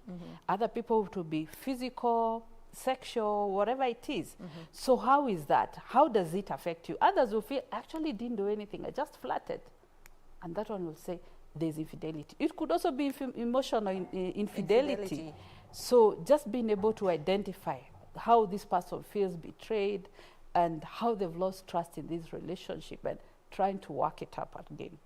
And would you say, as a result of such, personal definitions of what infidelity could be to you as an individual, it ultimately leads to disrespect now coming up into play? Now, what is very interesting, and it's not just in terms of infidelity, even as matters of things like finances and just relationship and how you carry yourself, even roles in the family. Yes. There's a gentleman called John Gottman. He's a relationship expert, and he says when people go for counseling, to him, within the first few minutes, he knows whether this marriage will end up in divorce. And he talks about the 4 horsemen of apocalypse.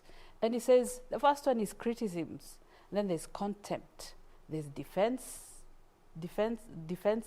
and then there is stonewalling. Naturally, when things start breaking down, you start becoming critical of one another. And you're like, you're always like this, you're selfish. You see the bad in the other. It is like you. And this person just feels ambushed, they're hurt. And then they go to contempt when they're talking about now respect. What happens when respect goes? And a person starts attacking you, your personal character, and they've taken, like that high status of moral character and authority. Moral high horse. I know, and they're there, they're the judge of good morals, and they're calling you names, and contempt comes in. And naturally, what happens? When you feel attacked and you feel flooded, you start defending yourself. To protect yourself and your emotions. So naturally, what do? You also hit back. You're hurt, so you also hit back. And when you hit back, it becomes a fight.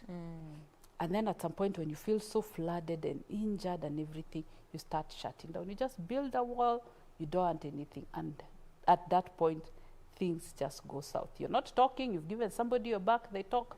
You're just looking at them, you're on the phone. Wacha. It's a really sad situation that because so many couples choose to go down this road because of what they're feeling in the moment. Yeah. You don't step back to look at the bigger picture.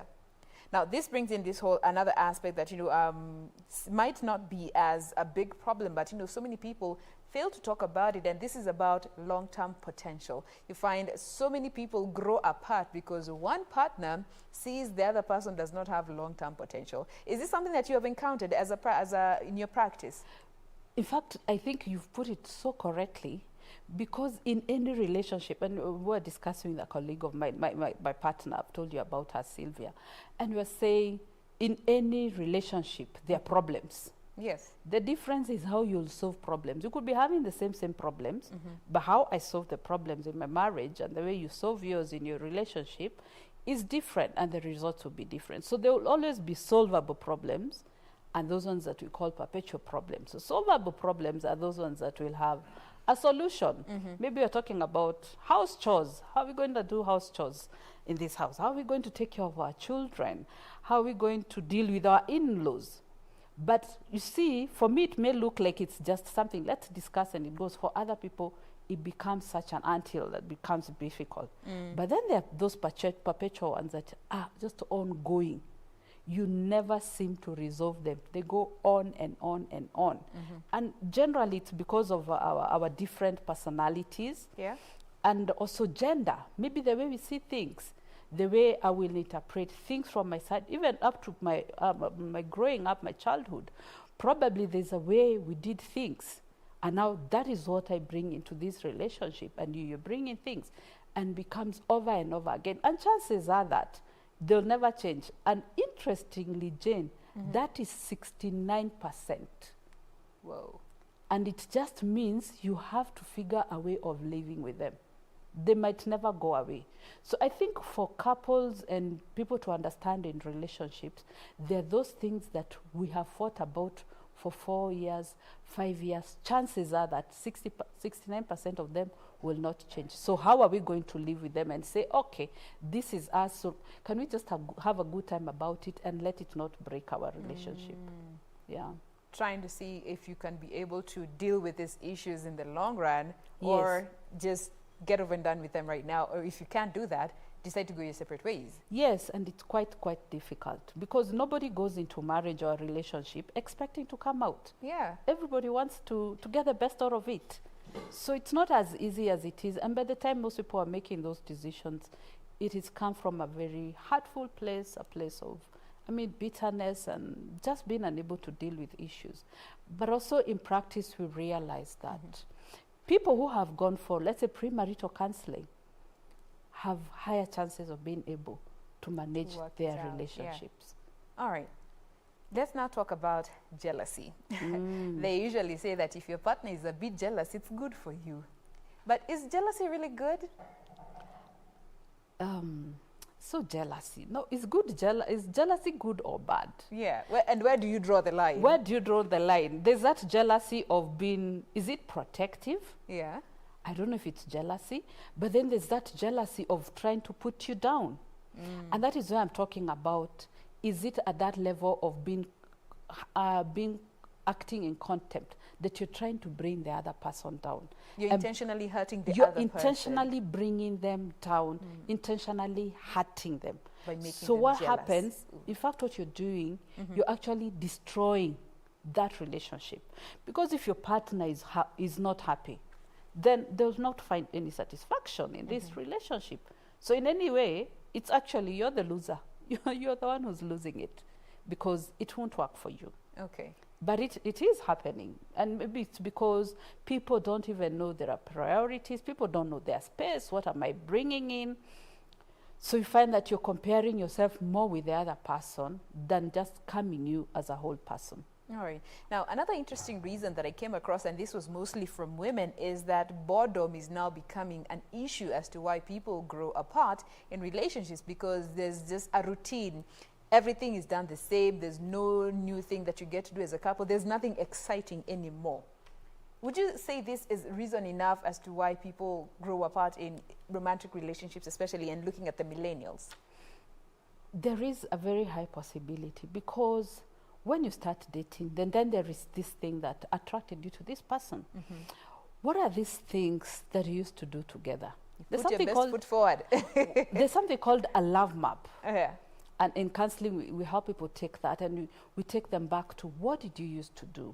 What did you find attractive about this person? What used to make you tick? What makes you feel attracted to this person? So going back to those love maps. And in many times when the boredom comes in, it just means the things that you bring excitement into this relationship have been thrown out the door. But at the same time, are you also able to communicate to your partner and say, I think this is what I want. I don't feel close. I'm feeling lonely. How can we work this thing out? So instead of assuming things, just being able to express what your need is, and being able to say that this is the way I would want to be loved. I'm sure you've heard of love languages, where they say, love me the way I want to be loved, not the way you think I should be loved. So I should be able to tell you, I feel more loved when you hug me. Can you hug me often? I feel more loved when you buy me presents or spend time with me. Then you're able to do that. But you see, you can't read my mind. I need to be able to express that. And that way I can be able to deal with boredom. And ultimately, because we don't do the things we used to do, boredom kicks in, and for many people, they grow apart. Yes. Well, those are some of the reasons that, lead to people growing apart in relationships. We want to take a quick break. When we'll be right back, we'll now be looking at how you can help yourself and mend those relationships. Do stay with us. We'll be right back.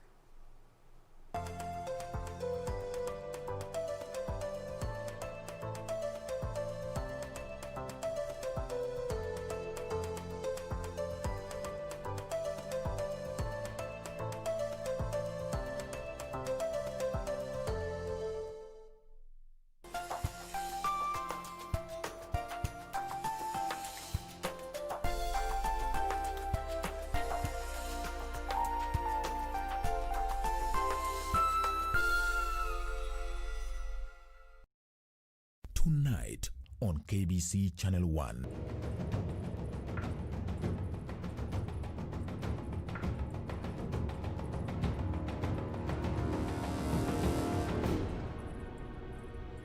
Some poison has been injected on Ishwari's foot. This poison is so powerful that it makes one's brain stop working. It is our duty to protect the royal family. It is the code that we live by. I understand, my son, but you need to hold yourself together. How can I do so, Mother? You tell me. Someone sacrificed his life just to save my life.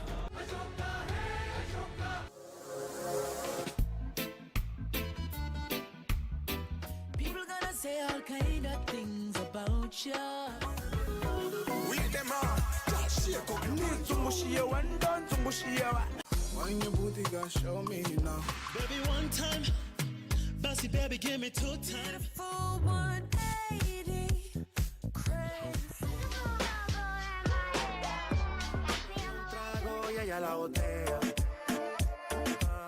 Let's go. Ha. I needed some with some bop in it. Mamacita, where you at? I've been trying to reach you.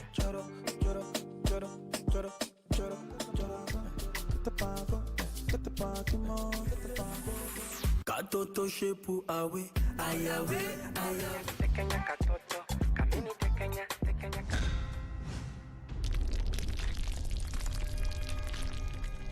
KBC, in collaboration with the Kenya Institute of Curriculum Development, is broadcasting enhanced out-of-class learning on radio, television, and online. Catch the lessons every weekday on KBC Channel 1 from 2 to 4 p.m. on KBC English Service and 15 FM from 9:15 a.m. to 5 p.m.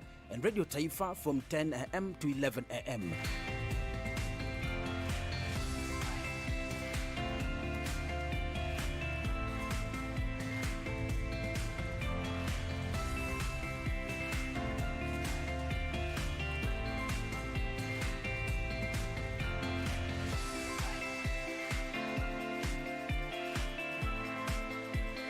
KBC English Service, Radio Taifa, and 15 FM are also available countrywide on the free-to-air Signet digital TV platform, or log on to www.kbc.co.ke for live streaming, or download the KBC online app on Google Play Store.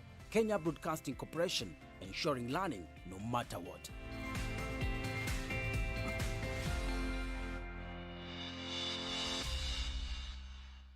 Tonight on KBC Channel 1. Pamela, you asked me a question. I was trying to answer it. It doesn't even matter. All those secrets. Julia is... she's just laying there so still. Julia will be all right. I can't lose her. Huwezi endelea kujilaumu. Battery shut down. No, wacha kuongea ni kama amekufa. Namjua Julia ni kama fahari mwenye pembe. Akilini mwake ni kama Wanjala akiwa kwa ringi akipigania kushinda.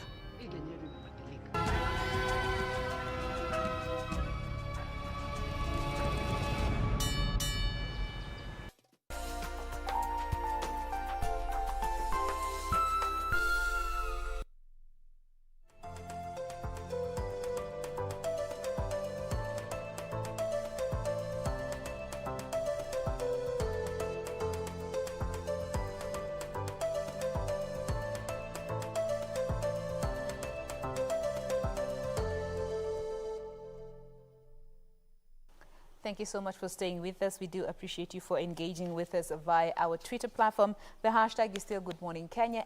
@Jane Wambui is my handle. Our official station handle is at KBC Channel 1. I see you, Beatrice Nyar Ugenya. Anasema good morning all the way from the Luo land. She's Anajita, the Luo ambassador. Thank you so much for staying with us. I also see you, Charles Kafu, watching from Karatina. Thank you so much for staying with us. Now we want to continue with this discussion all about relationships and how you can mend that relationship that you are in. If it is strained, if it is going down the wrong direction according to you, how can you go about handling it? We've looked at some of the reasons as to why most relationships get to a point where, you know, the people grow apart. And now we want to look at how you can, you know, help your relationship not end if you are committed to not letting go of that relationship. And now, helping us with this discussion, we have with us Njoki Mwangi. She is a family and a marriage counselor and therapist, and she's going to be helping us with this second part. And let's just start by acknowledging the problem. So many of us have a hard time kukubali if you're the one who has made the mistake. How far does this help in just helping resolve the problem, acknowledging the mistake?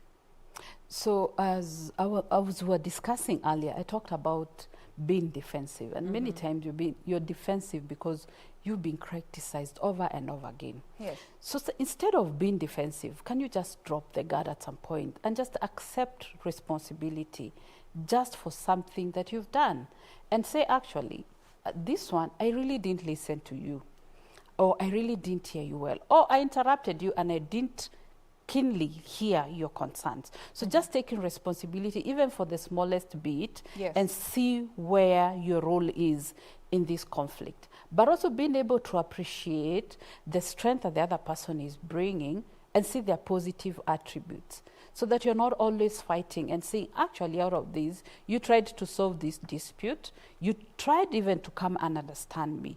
So just taking responsibility for everything, it is very important. And that's a very big step to healing, because when somebody actually comes and says, actually, I can see where I went wrong, and you came all fighting, Yeah. your guards kind of just lower. I mean, you're willing to listen and be accommodative. That opens that channel of effective communication. Definitely. When you acknowledge the problem and you take responsibility. Definitely. Now, another issue that we tend to do when we are in that heat of the moment as people, you tend to bring issues from the past that you feel will further prove your point in that incident or that situation you are in at that moment. Learning to not bring issues from the past to the current, how much does this help in any situation? So why people bring issues from the past is because probably they felt that that issue was not addressed, or the pain. Maybe we just talked about action, but the heart was not really addressed, the bitterness was not addressed, and the anger. So they've never really dealt with it. You think they dealt with it, but they've never really dealt with it. So even being able to say, we've discussed these issues several times. Yes. What could be the real concern? And just being able to sit down as a spouse and a partner and say, maybe this person just wants to hear, I'm sorry, I didn't know I'd hurt you that much. And you'll realize that that will kind of have a closure. But every time an issue keeps on coming back, it means that issue has not been addressed. So you need to sit down very open-minded and say, okay, can we have a dialogue that is open and look for a way to end these particular things? How do you think, you person who is aggrieved, that what can I do to make this simpler for you so that we can be able to move on and just move on to other things? All right. So before you move on to other things, make sure that you have resolved this issue and you're both on the same page. You're when both on the same page. Comfortable and happy with the solution that you got to. Yeah, and it's okay to ask for forgiveness. Yes. Sometimes, I mean, just say, I'm sorry, I didn't know I hurt you that much. All right. Yeah. Now, when it comes to dealing with disrespect, when it enforcing some certain level of boundaries when it comes to how you argue things out, do you think this will help address issues of disrespect? Definitely. And people feel disrespected when you come with the narrative of you. I'm always doing this for you. I'm always, no, you don't do this. So taking responsibility and talking about their feelings and saying, you know what, Jane, this day or yesterday when you said this to me, I felt. So taking responsibility and say, I felt, instead of me pointing the finger and saying, you. So what happens is that this person, their guard is removed. And when it is removed, still now the dialogue comes in and there's a level of respect. But then again, being able to express yourself and say, I feel like we've discussed this issue 1, 2 times. What is the issue? When you tell me that, when you shout at me, when you ignore me, I'm talking to you on the phone, I feel this way. Can we be able to address this issue? So you find that you're also creating boundaries of how you want to be treated and how you want communication to be in this relationship. And that now brings in this whole aspect of listening actively, because most of the times you just listen to respond, but not to understand what the other partner is saying. And you already have an answer even before you heard what the question is. So an active listening is not just hearing with your ears. You're also hearing with your heart. What is this person saying? Okay. Is there a feeling they're expressing that is there that I need to address? And active listening would also mean I'm looking at you. I'm looking at you talking, so there's there's eye contact. I'm looking at your body language and being able to understand even your tone. You know, probably when your heart and your tone goes higher, and I'm able to know that, wow, this thing now is going to another level. So active listening, I'm there, I'm listening. The TV is off. We are actually talking so that we're having a conclusion to this matter. All right. Now, another skill that so many of us lack is learning to de-escalate the situation, because when your partner has fired, you also fire, and you keep firing and firing, and you find the situation has led to a different issue than what was the problem. When it comes to learning how to de-escalate a situation, how would you advise to go about this? So there's something called psychological self-soothing. That when you're in a fight, that you're actually able to take a break. Emotionally, you're able to say, hey, can we drop this potato? Time out. Time out. The potato is getting too hot. I want to drop it. And then when you're going to self-soothe, what are you going to do? Because maybe all of you are very high, nobody's coming down. So going away and sitting by yourself and saying, what can I do to be able to calm down? And it's actually saying, we are not running away. Can we address this after 20 minutes? Yes. Can we address this after 1 hour? And in that time, you're taking time to do something that will soothe you. You're going for a walk. You're listening to music. Maybe if you crochet. I don't know what people do. People do different things. Maybe it's just watching a movie. And when you come and you're able to be objective and to hear the views of the other person, then you're able to come back. And it works miracles. Because now, all of you, your emotions are down. So you can actually be able to see the perspective of the other person and be able to appreciate and actually hear nicely what their concerns are. Have a sober conversation. Perfect. As opposed to shouting at each other and not solving the problem. And having a competition of who wins the fight and who is more right. And that now brings in this whole aspect of expectations. Because you come expecting he must do this, he must do this, he must do this. If he doesn't do this, done. When it comes to managing your expectations and being objective while dealing with these problems. And expectations change with time. Yes. The expectations you had in your first year of marriage become very different when you get children. Yes, absolutely. Because children can drain you. I mean, they wake up. How many times do they wake up in a night? I mean, trust me, I know. I know. I'm thinking, and you have a young one. So how many times does yours wake up? And then you have to come to work and you have another child you're dealing with, and you have your spouse or your partner. They also have deals, needs, and being able to understand each other and say the dynamics in this relationship have changed. Our goals in our first year of marriage are not the way they are now. Yes. And now there's a child who needs care. How do we support? So the goals keep on changing with life, with stressors in work. You've lost a job. Maybe even you have a parent who is unwell. We've talked about losses before and saying even losses of a loved one can change everything, and you find that you're shifting on and off. So also being able to adjust to the needs that come and not being so rigid.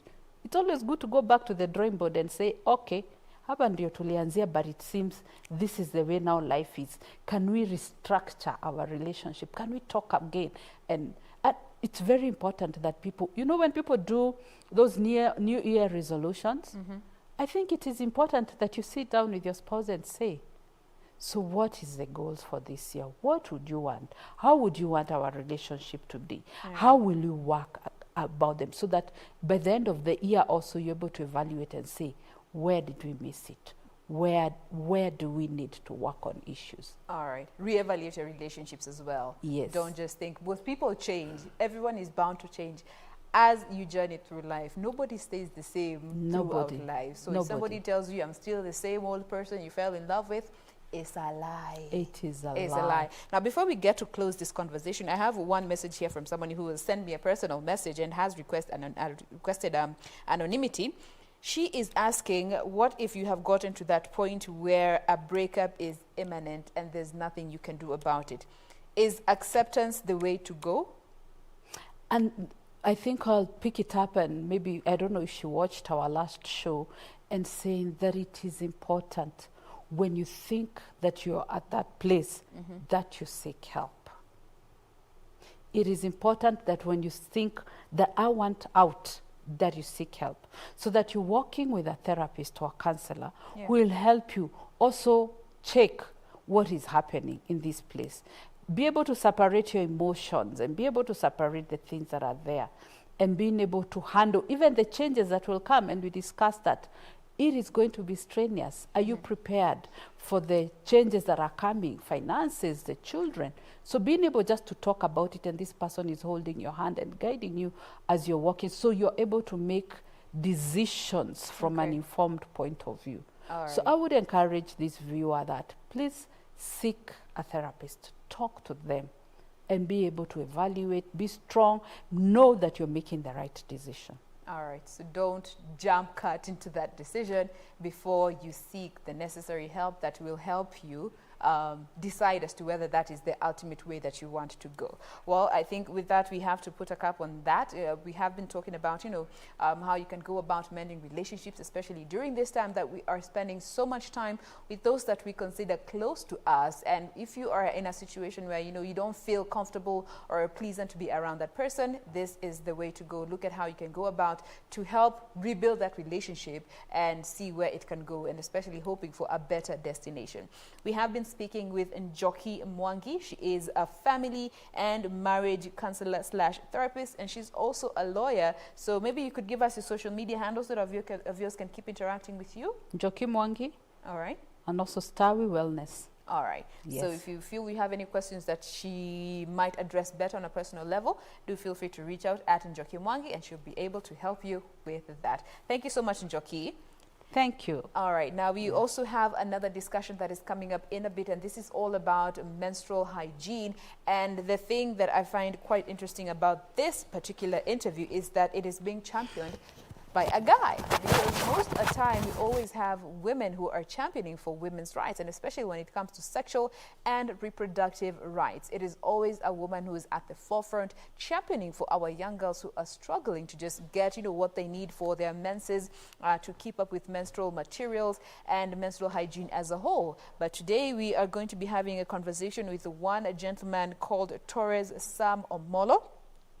He is the founder of Mngaro Mtaani, an organization that partners with religious groups to go about emphasizing on their sexual and reproductive rights, helping girls know what is right and what they need to do to protect themselves.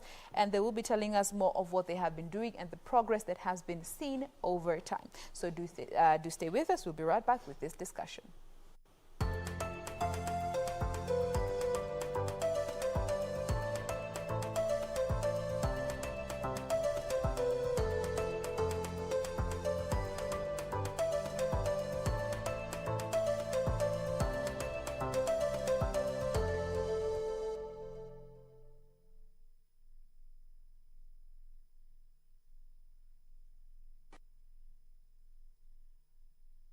Gene, and joining us right now in studio, we have on the other side Torres Sam Omolo. He is the founder of Mngaro Mtaani. Karibu sana, Torres. Thank you. Karibu sana pia wewe.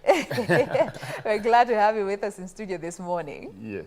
Now, before even we get started with this discussion, you were listening to the discussion we were having just now about relationships. Yes. And I'd like to know what your thoughts are about when it comes to relationships now, trying to salvage a relationship.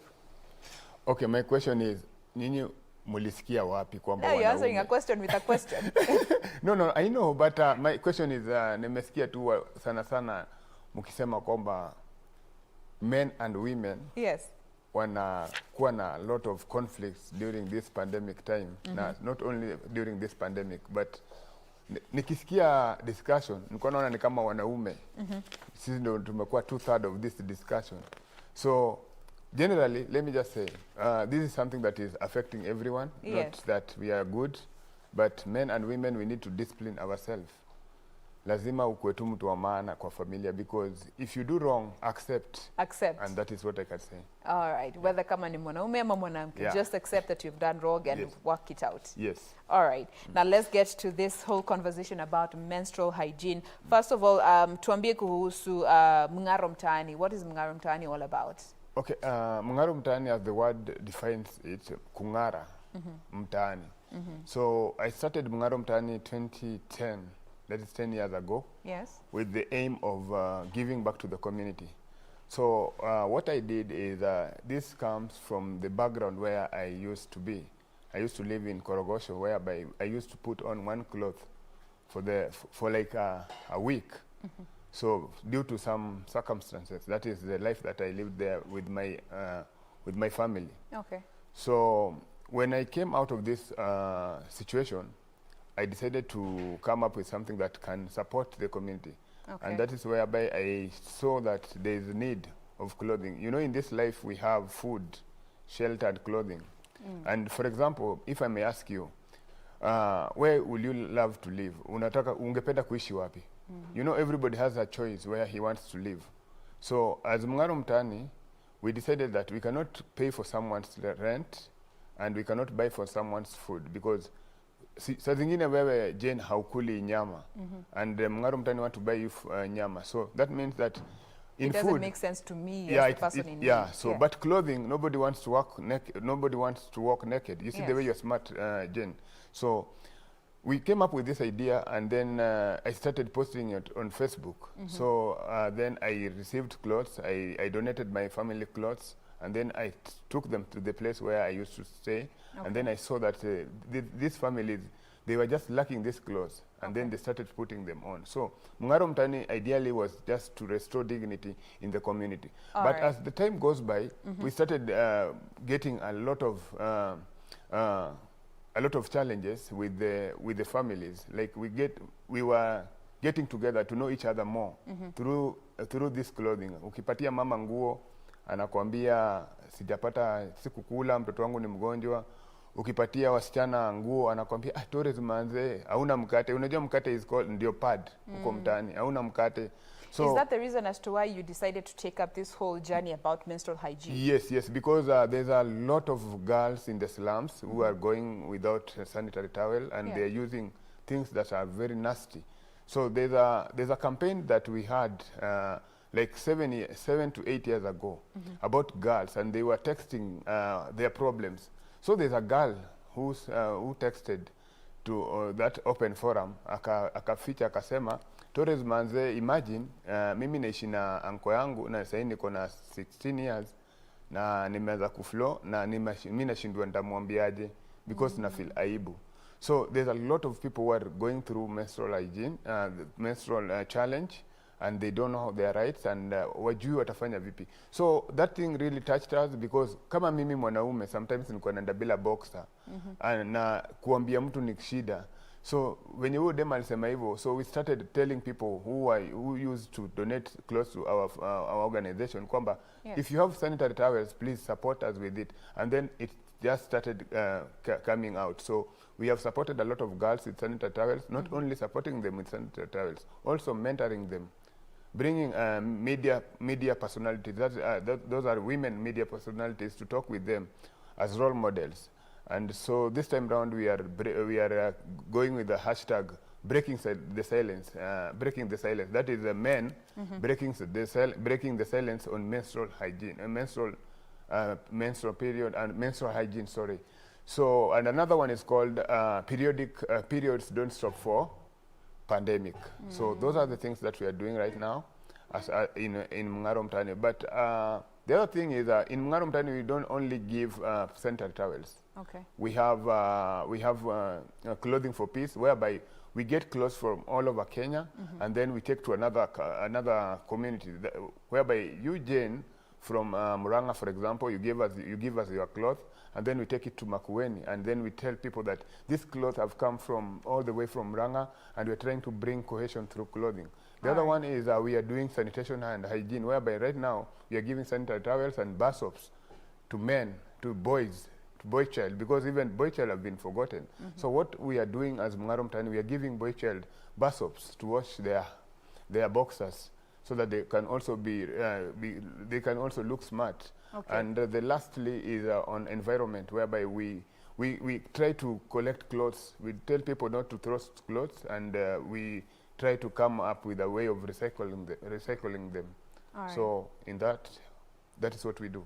Just trying to restore dignity to both the girl and the boy child. Yes. Now, looking at how, you've mentioned, the whole issue about, when you had trying to address one problem, there's so many other problems that, you know, are underlying. And as a man, when you look at awareness levels, especially down in the community where you work, do you feel our gentlemen and our fellow brothers really understand issues that revolve around sexual and reproductive health rights for our young girls, and especially that situation where the girl has started her menses and she doesn't know how to tell her uncle because she doesn't know if the uncle will understand?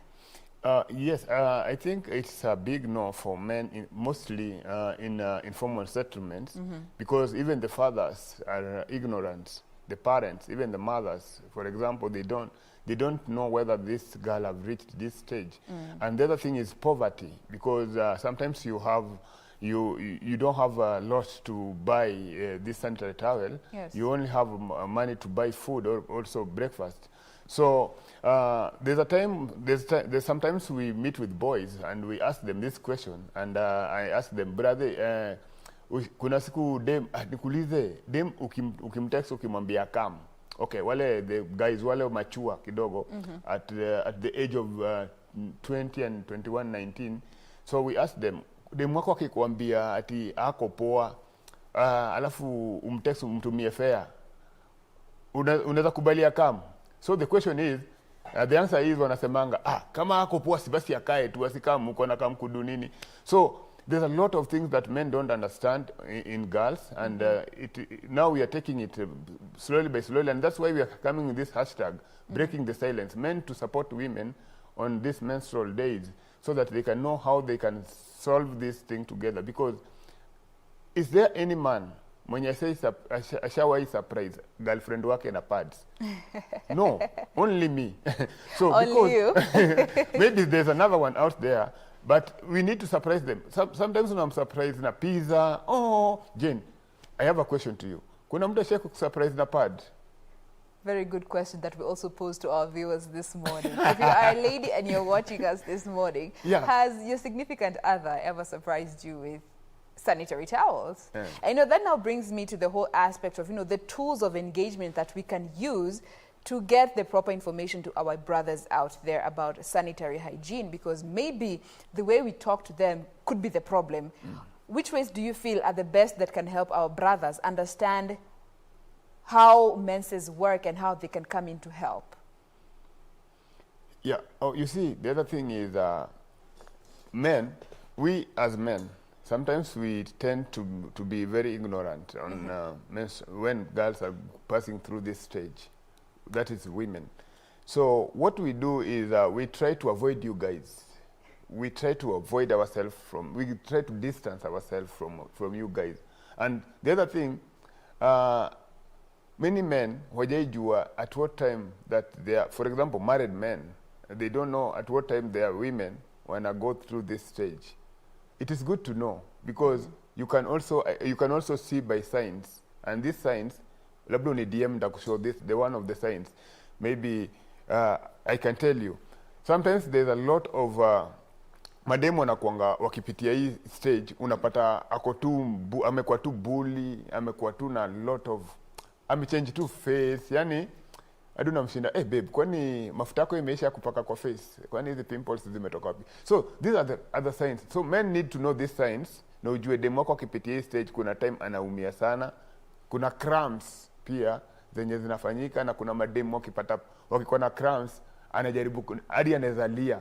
So ataki kuona boy, ataki kuona anyone, then wewe saizo ndo unatake advantage, unasema unamtext anakublue tick, so unamtoka. So do you feel these issues need to be further emphasized in the school setup? Yes, especially for the kids. Thank you. We run these things in schools. We as Mngaro Mtaani in partnership, we do mentorship in schools. That is secondary schools and primary schools, whereby we talk to girls and boys about menstrual hygiene, and we also talk to boys about how they can keep themselves clean, and also how they can take girls when these things happen to them. Because there's a situation whereby in a school where a boy alituambia ati aliona dem, aliamuka na akachiki blood kwa kiti, so alikuwa anashinda dem nini memfanya.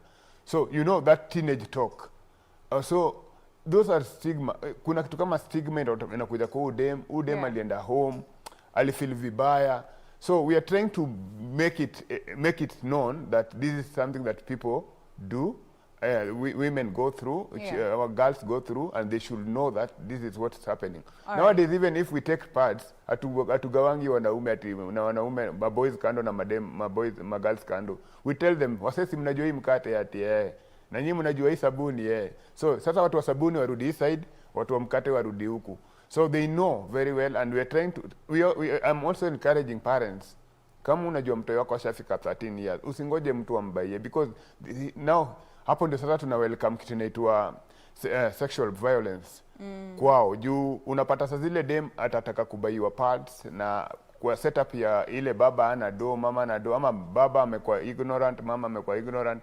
There's a guy somewhere there mwenye ataanza kupatia mtoto wako pad, na after kumpatia pad atakuwa ameanza kumlua, na sasa utapata mtoto wako amepotea. So parents need to take care of their children, and also the community, we need to be as role models of the other children. Unajua kitambo watoto walikuwa wa kila mtu, but nowadays mtoto wako ni mtoto wako. So I pray that we can go back to that culture whereby children belongs to everyone, and we are the children of God. All right. Now, as we bring the conversation to a close, when it comes to dealing with this information gap and empowering our young girls and boys as well, so that we can bring down issues to do with teen pregnancies, because you find a teenager could be pregnant, and you find another teenager could be responsible, or a much older guy. How can we help build just kuziba information that is there about teen pregnancies? I think we need to call a spade, because I also pray that next year when we go back to when children will be opening schools, we don't want to take other children to maternity. We are trying to make sure that they all go back to school. And teenage pregnancy saizi ndio imekuwa very high, because teenagers wenyewe wamekuja. You think that ukitoa mtoto wako hapa umpeleke ushago ati umemuokoa. No, bado hujamuokoa. Umepeleka kwa another community yenye akona freedom na anaenda kukutana na watu wengine wenye wajui. So it's upon the teenagers also to take care of themselves, because as much as baba yako ni mkali, ni OCPD, ama baba yako ni nani, ama madha yako ni nani, wewe mwenyewe unafaa ku take care of your life, because your life belongs to you. So mimi ningependa kuambia young boys and girls kwamba saizi maisha yako ni yako. Saizi uko na 15 years upate ball. Alafu imagine COVID imekula hii mwaka yote, ujaenda chuo, next year tena ukose kwenda chuo. We sasa ni kama utakuwa umeenda chuo, because ile fees yenye parent wako wamekulipia imeenda bure. So it's upon you to kuangalia maisha yako na kuangalia maisha ya familia yako, where you come from. Because saizi tuseme kwa mtoto dem mwenye kwa pale kwa Korogosho ama kwa pale Mkuru Kayaba, tuseme saizi amepata ball at 17 years. Kwenye wenyewe madha yako pia kwa na mtoi. Sasa mtakuwa mnabai pampazo ngapi ya mtoi wako ama ya mtoi wenyu? So just take care na uangalie. Na pia sisi maboys, imagine sister yako amepigwa ball at that age. Wewe ukienda kukatia dem mdogo unampiga ball, pia wewe sister yako anapigwa ball. So imagine hii malipo hukuja pande zote. Siku hizi Mungu analipa tu haraka kama M-Pesa. So wewe ukicheza hii side nyingine, pia wewe sister yako anacheza hii side. So let us take care of our daughters and our sisters. They are the guys that the future generation. And also, Jane, I would just love to say this. Right now, we are running a campaign, and we are looking for scented towels. All right. And I think we'll be getting to that. You're just trying to see the kind of help that you need as an organization to help further on your mission to just try and bring awareness when it comes to reproductive rights for our young girls, because you have situations where some people are intentionally taking advantage of these young girls because they know that they need these materials, these sanitary materials, but in order to help them get those materials, they take advantage of them. And we'll be getting back to that in a bit.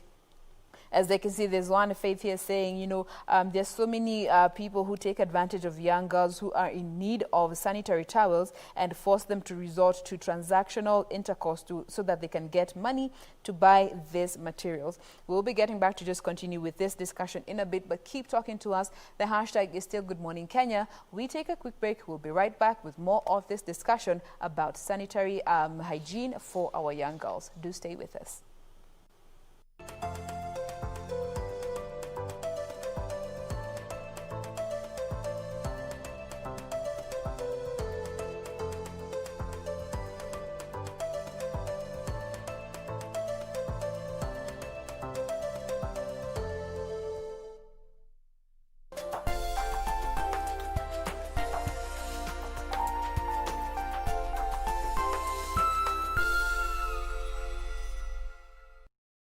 Tonight on KBC Channel 1.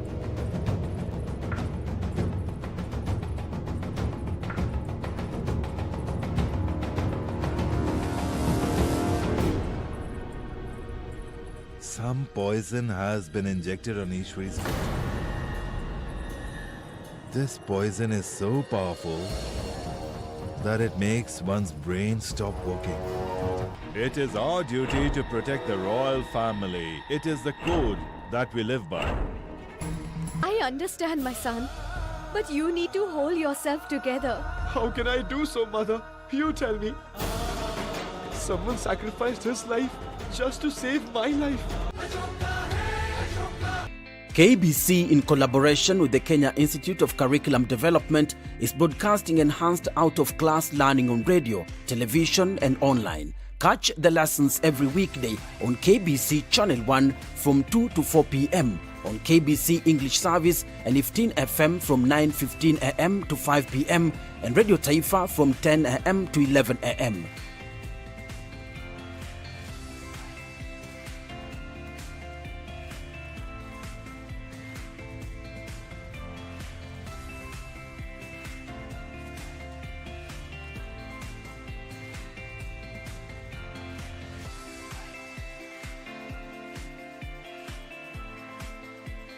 KBC English Service, Radio Taifa and 15 FM are also available countrywide on the free-to-air Signet digital TV platform, or log on to www.kbc.co.ke for live streaming or download the KBC online app on Google Play Store.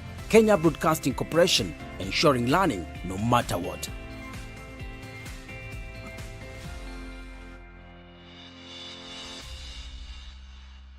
Tonight on KBC Channel 1. Pamela, you asked me a question. I was trying to answer it. It doesn't even matter. All those secrets. Julia is. She's just laying there so still. Julia will be all right. I can't lose her. Wezi endelea kujilaumu. Let Richard down. No. Wacha kuongea ni kama amekufa. Namjua Julia ni kama fahari mwenye pembe. Akilini mwake ni kama Wanjala akiwa kwa ringa akipigania kushinda.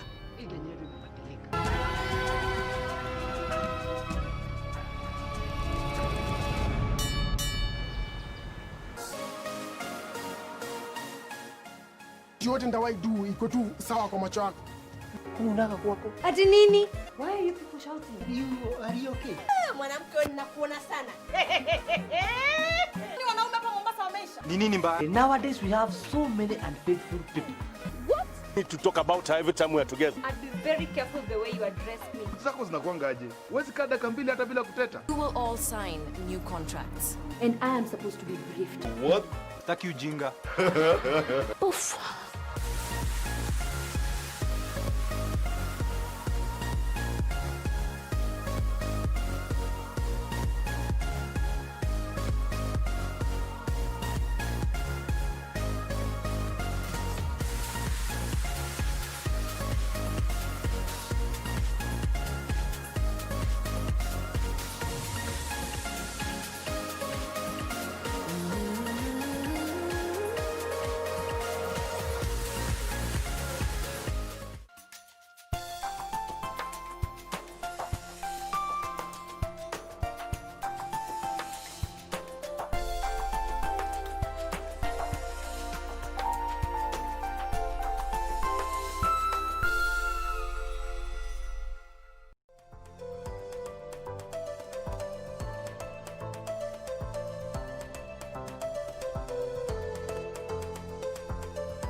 The hashtag is still Good Morning Kenya on Twitter. At Jane Mumbai is my handle. At KBC Channel 1 is our official station handle. And getting back to this discussion, remember we're talking about, reproductive health rights for our young girls. And with us in studio this morning, we have Torres Sam Omol, who is the founder of Mngaro Mtaani, an organization that is all about championing for the young girls who are in deplorable situations that they are not able to provide for themselves when it comes to sanitary materials. And before the break, there was one tweet that was talking about, young girls who are forced into transactional sex to just get money to buy some of these materials that they need. And this reminds me of a conversation that was actually happening on social media about a month ago.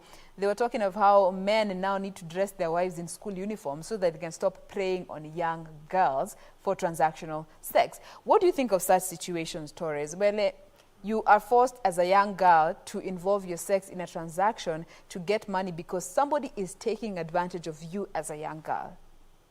I think the issue of uniform, we need this uniform for both partners. Yani, ikuwe tu mixed, ikuwe tu kila mtu akona uniform, both boys, wanaume wava uniform na wanawake pia wava uniform, because cheat inatoka kwa both sides of the gender. Yes. The other thing ni kwamba sisi wanaume nadhani tunabeba mzigo kubwa sana, because for once, let me just clarify this. Wanaume wajai cheat kwa wanaume wenzao, wamekuwa kicheat na wanawake. So women are also part of this cheat. So kama una cheat na underage girl, I think wewe ndio unajiletea mzigo. But nimesema tu hapo awali kwamba there's time that kila kitu malipo itakuja tu very fast kwako. So do whatever you think it is good for your family.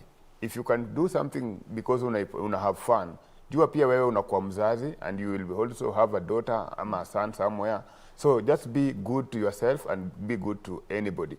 So ningependa ku advise men as a man, please just kama lazima ucheat, cheat na mtu akona 45 years hivi, like cheat na mtu ashapita kwa hiyo nini. Okay, I know hii ni kitu hatuwezi ficha, lazima tu watu wapitie. Unajua watu wengi wanasema kwamba uwezi kaa bila, like, but cheat na mtu mbigi, wachana na mtu mdogo. Like, that is what we can advise, because pia ukipatikana utakuwa umeenda jela. So we thank God that men nowadays tumerudi down, hatuna hizo mambo mob. But the other thing is, how do men feel? Wanaume unafilaje ukikutana na mtoi mdogo, ama wewe mwenyewe ukutane na mtoto wako na mtu mkubwa? So this situation lazima tuangalie veje tunairate. So I think that is my advice. Just be honest. Yeah. And if you want to play with big guys. Don't play with small guys. Well, we don't advocate for that. That is my opinion. Does not represent. That's my own opinion, not you. That's my own opinion. Yes, it does not reflect the stand of the broadcasting house. Yes, that's my own opinion. Yeah. Now, another aspect. Now, you had mentioned that you're able to get donations from one place, then you take them to another place, different even counties for that matter. What role can the county government, when it comes to taking care of the girls who are in that county specifically, to help with these issues of sanitary materials? How can the county governments come in? Thank you. First, I want to thank Dr. Kivuta Kibwana, that is Makueni County, for the support that we've been doing in partnership with his county. Because first, we as Mngaro Mtaani, we don't have sanitary towels. And we only request from well-wishers, from donors, to support us with these sanitary towels, even individuals. So there's a campaign that we say, if you can buy for like a month, like 3 months sanitary towels for one girl, you will support her with pads. So the other thing is we also trying to reach our governor, that is Governor Sonko, because we have started this campaign in the slums of Korogosho, Mugure, Gurukola, and the Laksama ward, and we are trying to come up with the whole county, whereby people, children below the age of 17 to 15 can receive sanitary towels. So we are very open, and we love partners to come on board so that we can do this together. And we also invite role models, not only that you can only support, but you can also come and talk to these young girls in the slums. So we are open. You can just find us on our Facebook. You can also follow us on our website, www.mngaromtaani.org. So we are looking for partners because right now the campaign last time we have gave over 770 girls, and we are targeting over 10,000 girls within Nairobi County. So we are looking for the women rep. That is Madam Esther Pasaris. We are also looking for the nominated women rep. That is Madam Mama Miradi. That is Madam Omanga. We are also looking for Governor Sonko and Senator Sakaja, because right now at this time of pandemic, children, vulnerable girls, are in a very high risk of getting pregnant due to this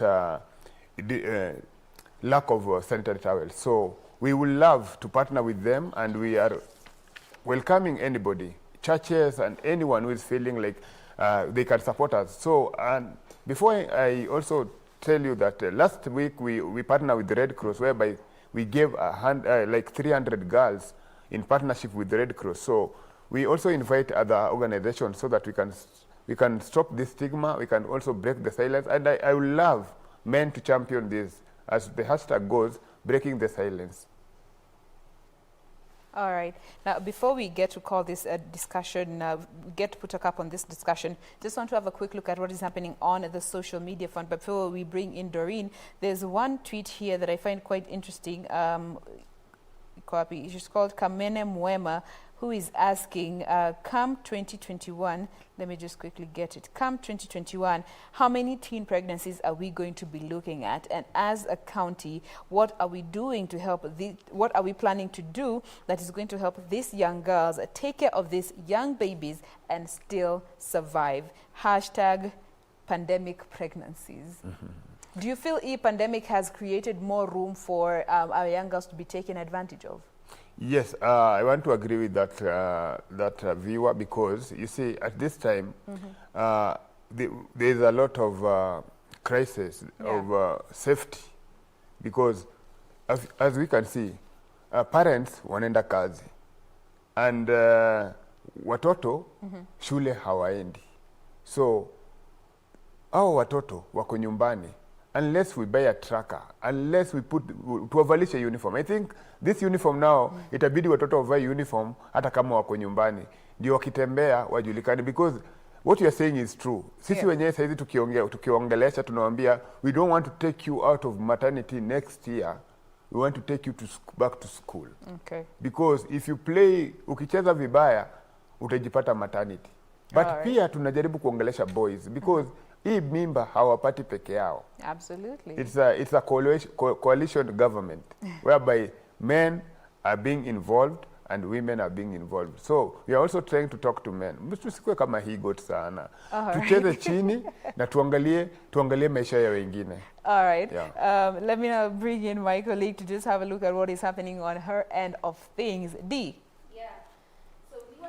Social media in regards to this issue of menstrual hygiene, but remember that our social media platforms are open at Jane Wamboi, at Sam W. Njoroge, at Ray Manyara, at Doreen Range, and the hashtag to use is Good Morning Kenya. Talk to us, tell us what you think about this conversation, what just needs to be done, at least for us to do away with this issue of always constantly talking about menstrual hygiene and how best you can help our girls. Now let me just come to Twitter, seeing a lot of feedback, especially on this platform. There's one just saying, like COVID-19 isn't enough of a crisis to deal with already. There are lots of disadvantaged women who have been dealing with another crisis each month of their lives. And she's just alluding this to lack of proper sensitization when it comes to matters menstrual hygiene. And this is what I want to ask our guests. Just before we get to explore the other comments of what people are saying in regards to menstrual hygiene, to our guest, do you feel like we are doing enough sensitization? As in, tunafundisha watu enough in regards to this menstrual hygiene? And if not, tunafaa tufanye nini? Nadhani we all need to take hand and to join hands on this, because saizi ndio kuna time na saizi ndio watoi. Unajua, kama I wish ningekuwa kwa gava, nadhani walimu saizi ndio wangekuwa wanachukua hii advantage kufuatilia watoi, because if you don't do a follow up next time hakutakuwa na mademu kwa shule. So sisi inafaa community, nimesema it's a community responsibility. Sasa zile umetoka, kuna jirani yako na kuna mtoi wako. So we need to do sensitization. Na tujaifanya poa. Sasa tuseme tumefika kama the whole country, like for example to me na gaze to like naona ni kama tuko karibu sensitization yenye tumefanya ni karibu 45%. So we still have a long way. And we also need corporates, televisions like you guys to do some adverts on this, because sensitization inafai run everywhere na watu waone venye kunaendelea, because saizi wasichana ndio wako at risk na pia maboys wako at risk. Unajua Kenya tunajaribu kusahau pia kuna maboys pia wako at risk. So we need to do a lot of sensitization. We want to involve government, and I want to thank the administration. Okay. That is the administration for what they are doing, because pia saizi ni kama polisi wamekuwa wazazi na wanasaidia pia wakipata watoto kwa kona wanawauliza what are you doing here. So we need to do that, and also the churches, because now there's a lot of numbers that kumekuwa na reduce kumekuwa na numbers zenye controlled number yenye inafaa kuwa kwa church. Okay. So hata churches clergies and religious leaders, you should take this thing ikuwe kama one of our fight against pandemic. All right. Yeah. D, maybe before we get to wind it up. Yeah, just one last tweet before we finish up on the socials. There's another one just saying that poor menstrual hygiene is a major concern for people actually experiencing this period, and of course just saying women and young girls, saying that the lack of availability of clean water as well as also sanitary products can also cause infections that could potentially lead to more serious health issues. And just one last one again for our guest. Na umesema ungekuwa kwa gava ungefanya A, B, C, and D. So say we have a lot of issues, especially when it comes to lack of clean water here in Nairobi County. So what do you feel that the government or even the county government can do to help, especially those in the informal setups, when it comes to this issue of lack of proper, sanitation, lack of proper water, and even for those women and young girls having to go through menstrual, cycle every single month? Very quickly. Thank you very much. I think water is key. Now, I just want to confirm to our viewers, mimi nilioga jana usiku.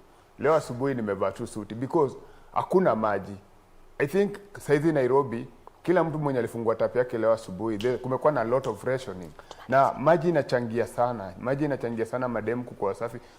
Mimi sijaisikia pale boy ameambiwa anaweza oga anafaa kuoga 3 times a day. Dames ndio waambiwa oge, magali ndio waambiwa oge 3 times in a day. So I want to thank also NMS juu wamechimba boreholes, and na pia tungetaka Governor Sonko wasaidiane, because maji ni uhai na maji inatusaidia. And this one must also reach to the president, because maji na wasichana ni kama samaki na maji. So we need water and we need to support these girls. So please, if we can reduce this inaitwa rationing, please government.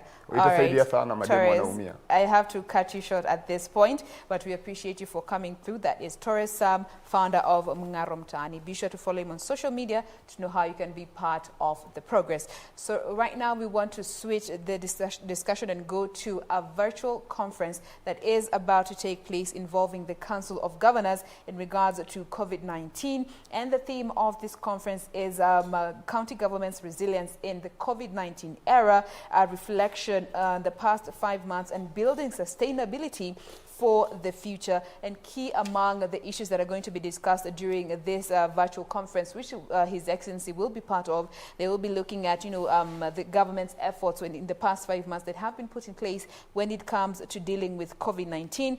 They'll also be discussing the impacts of COVID-19 in the impact that has been felt on the different sectors of the economy. They will also be examining the role of research, data, and intergovernmental relationships during this COVID-19 period. Other issues that are going to be looked at is they'll be sharing the best practices and lessons that have emerged in the response of COVID-19, both in Kenya and, of course, crossing borders, looking at subnational governments in Africa and the world over in response to this pandemic. So we now want to switch on over to have a listen into this conference that is happening virtually.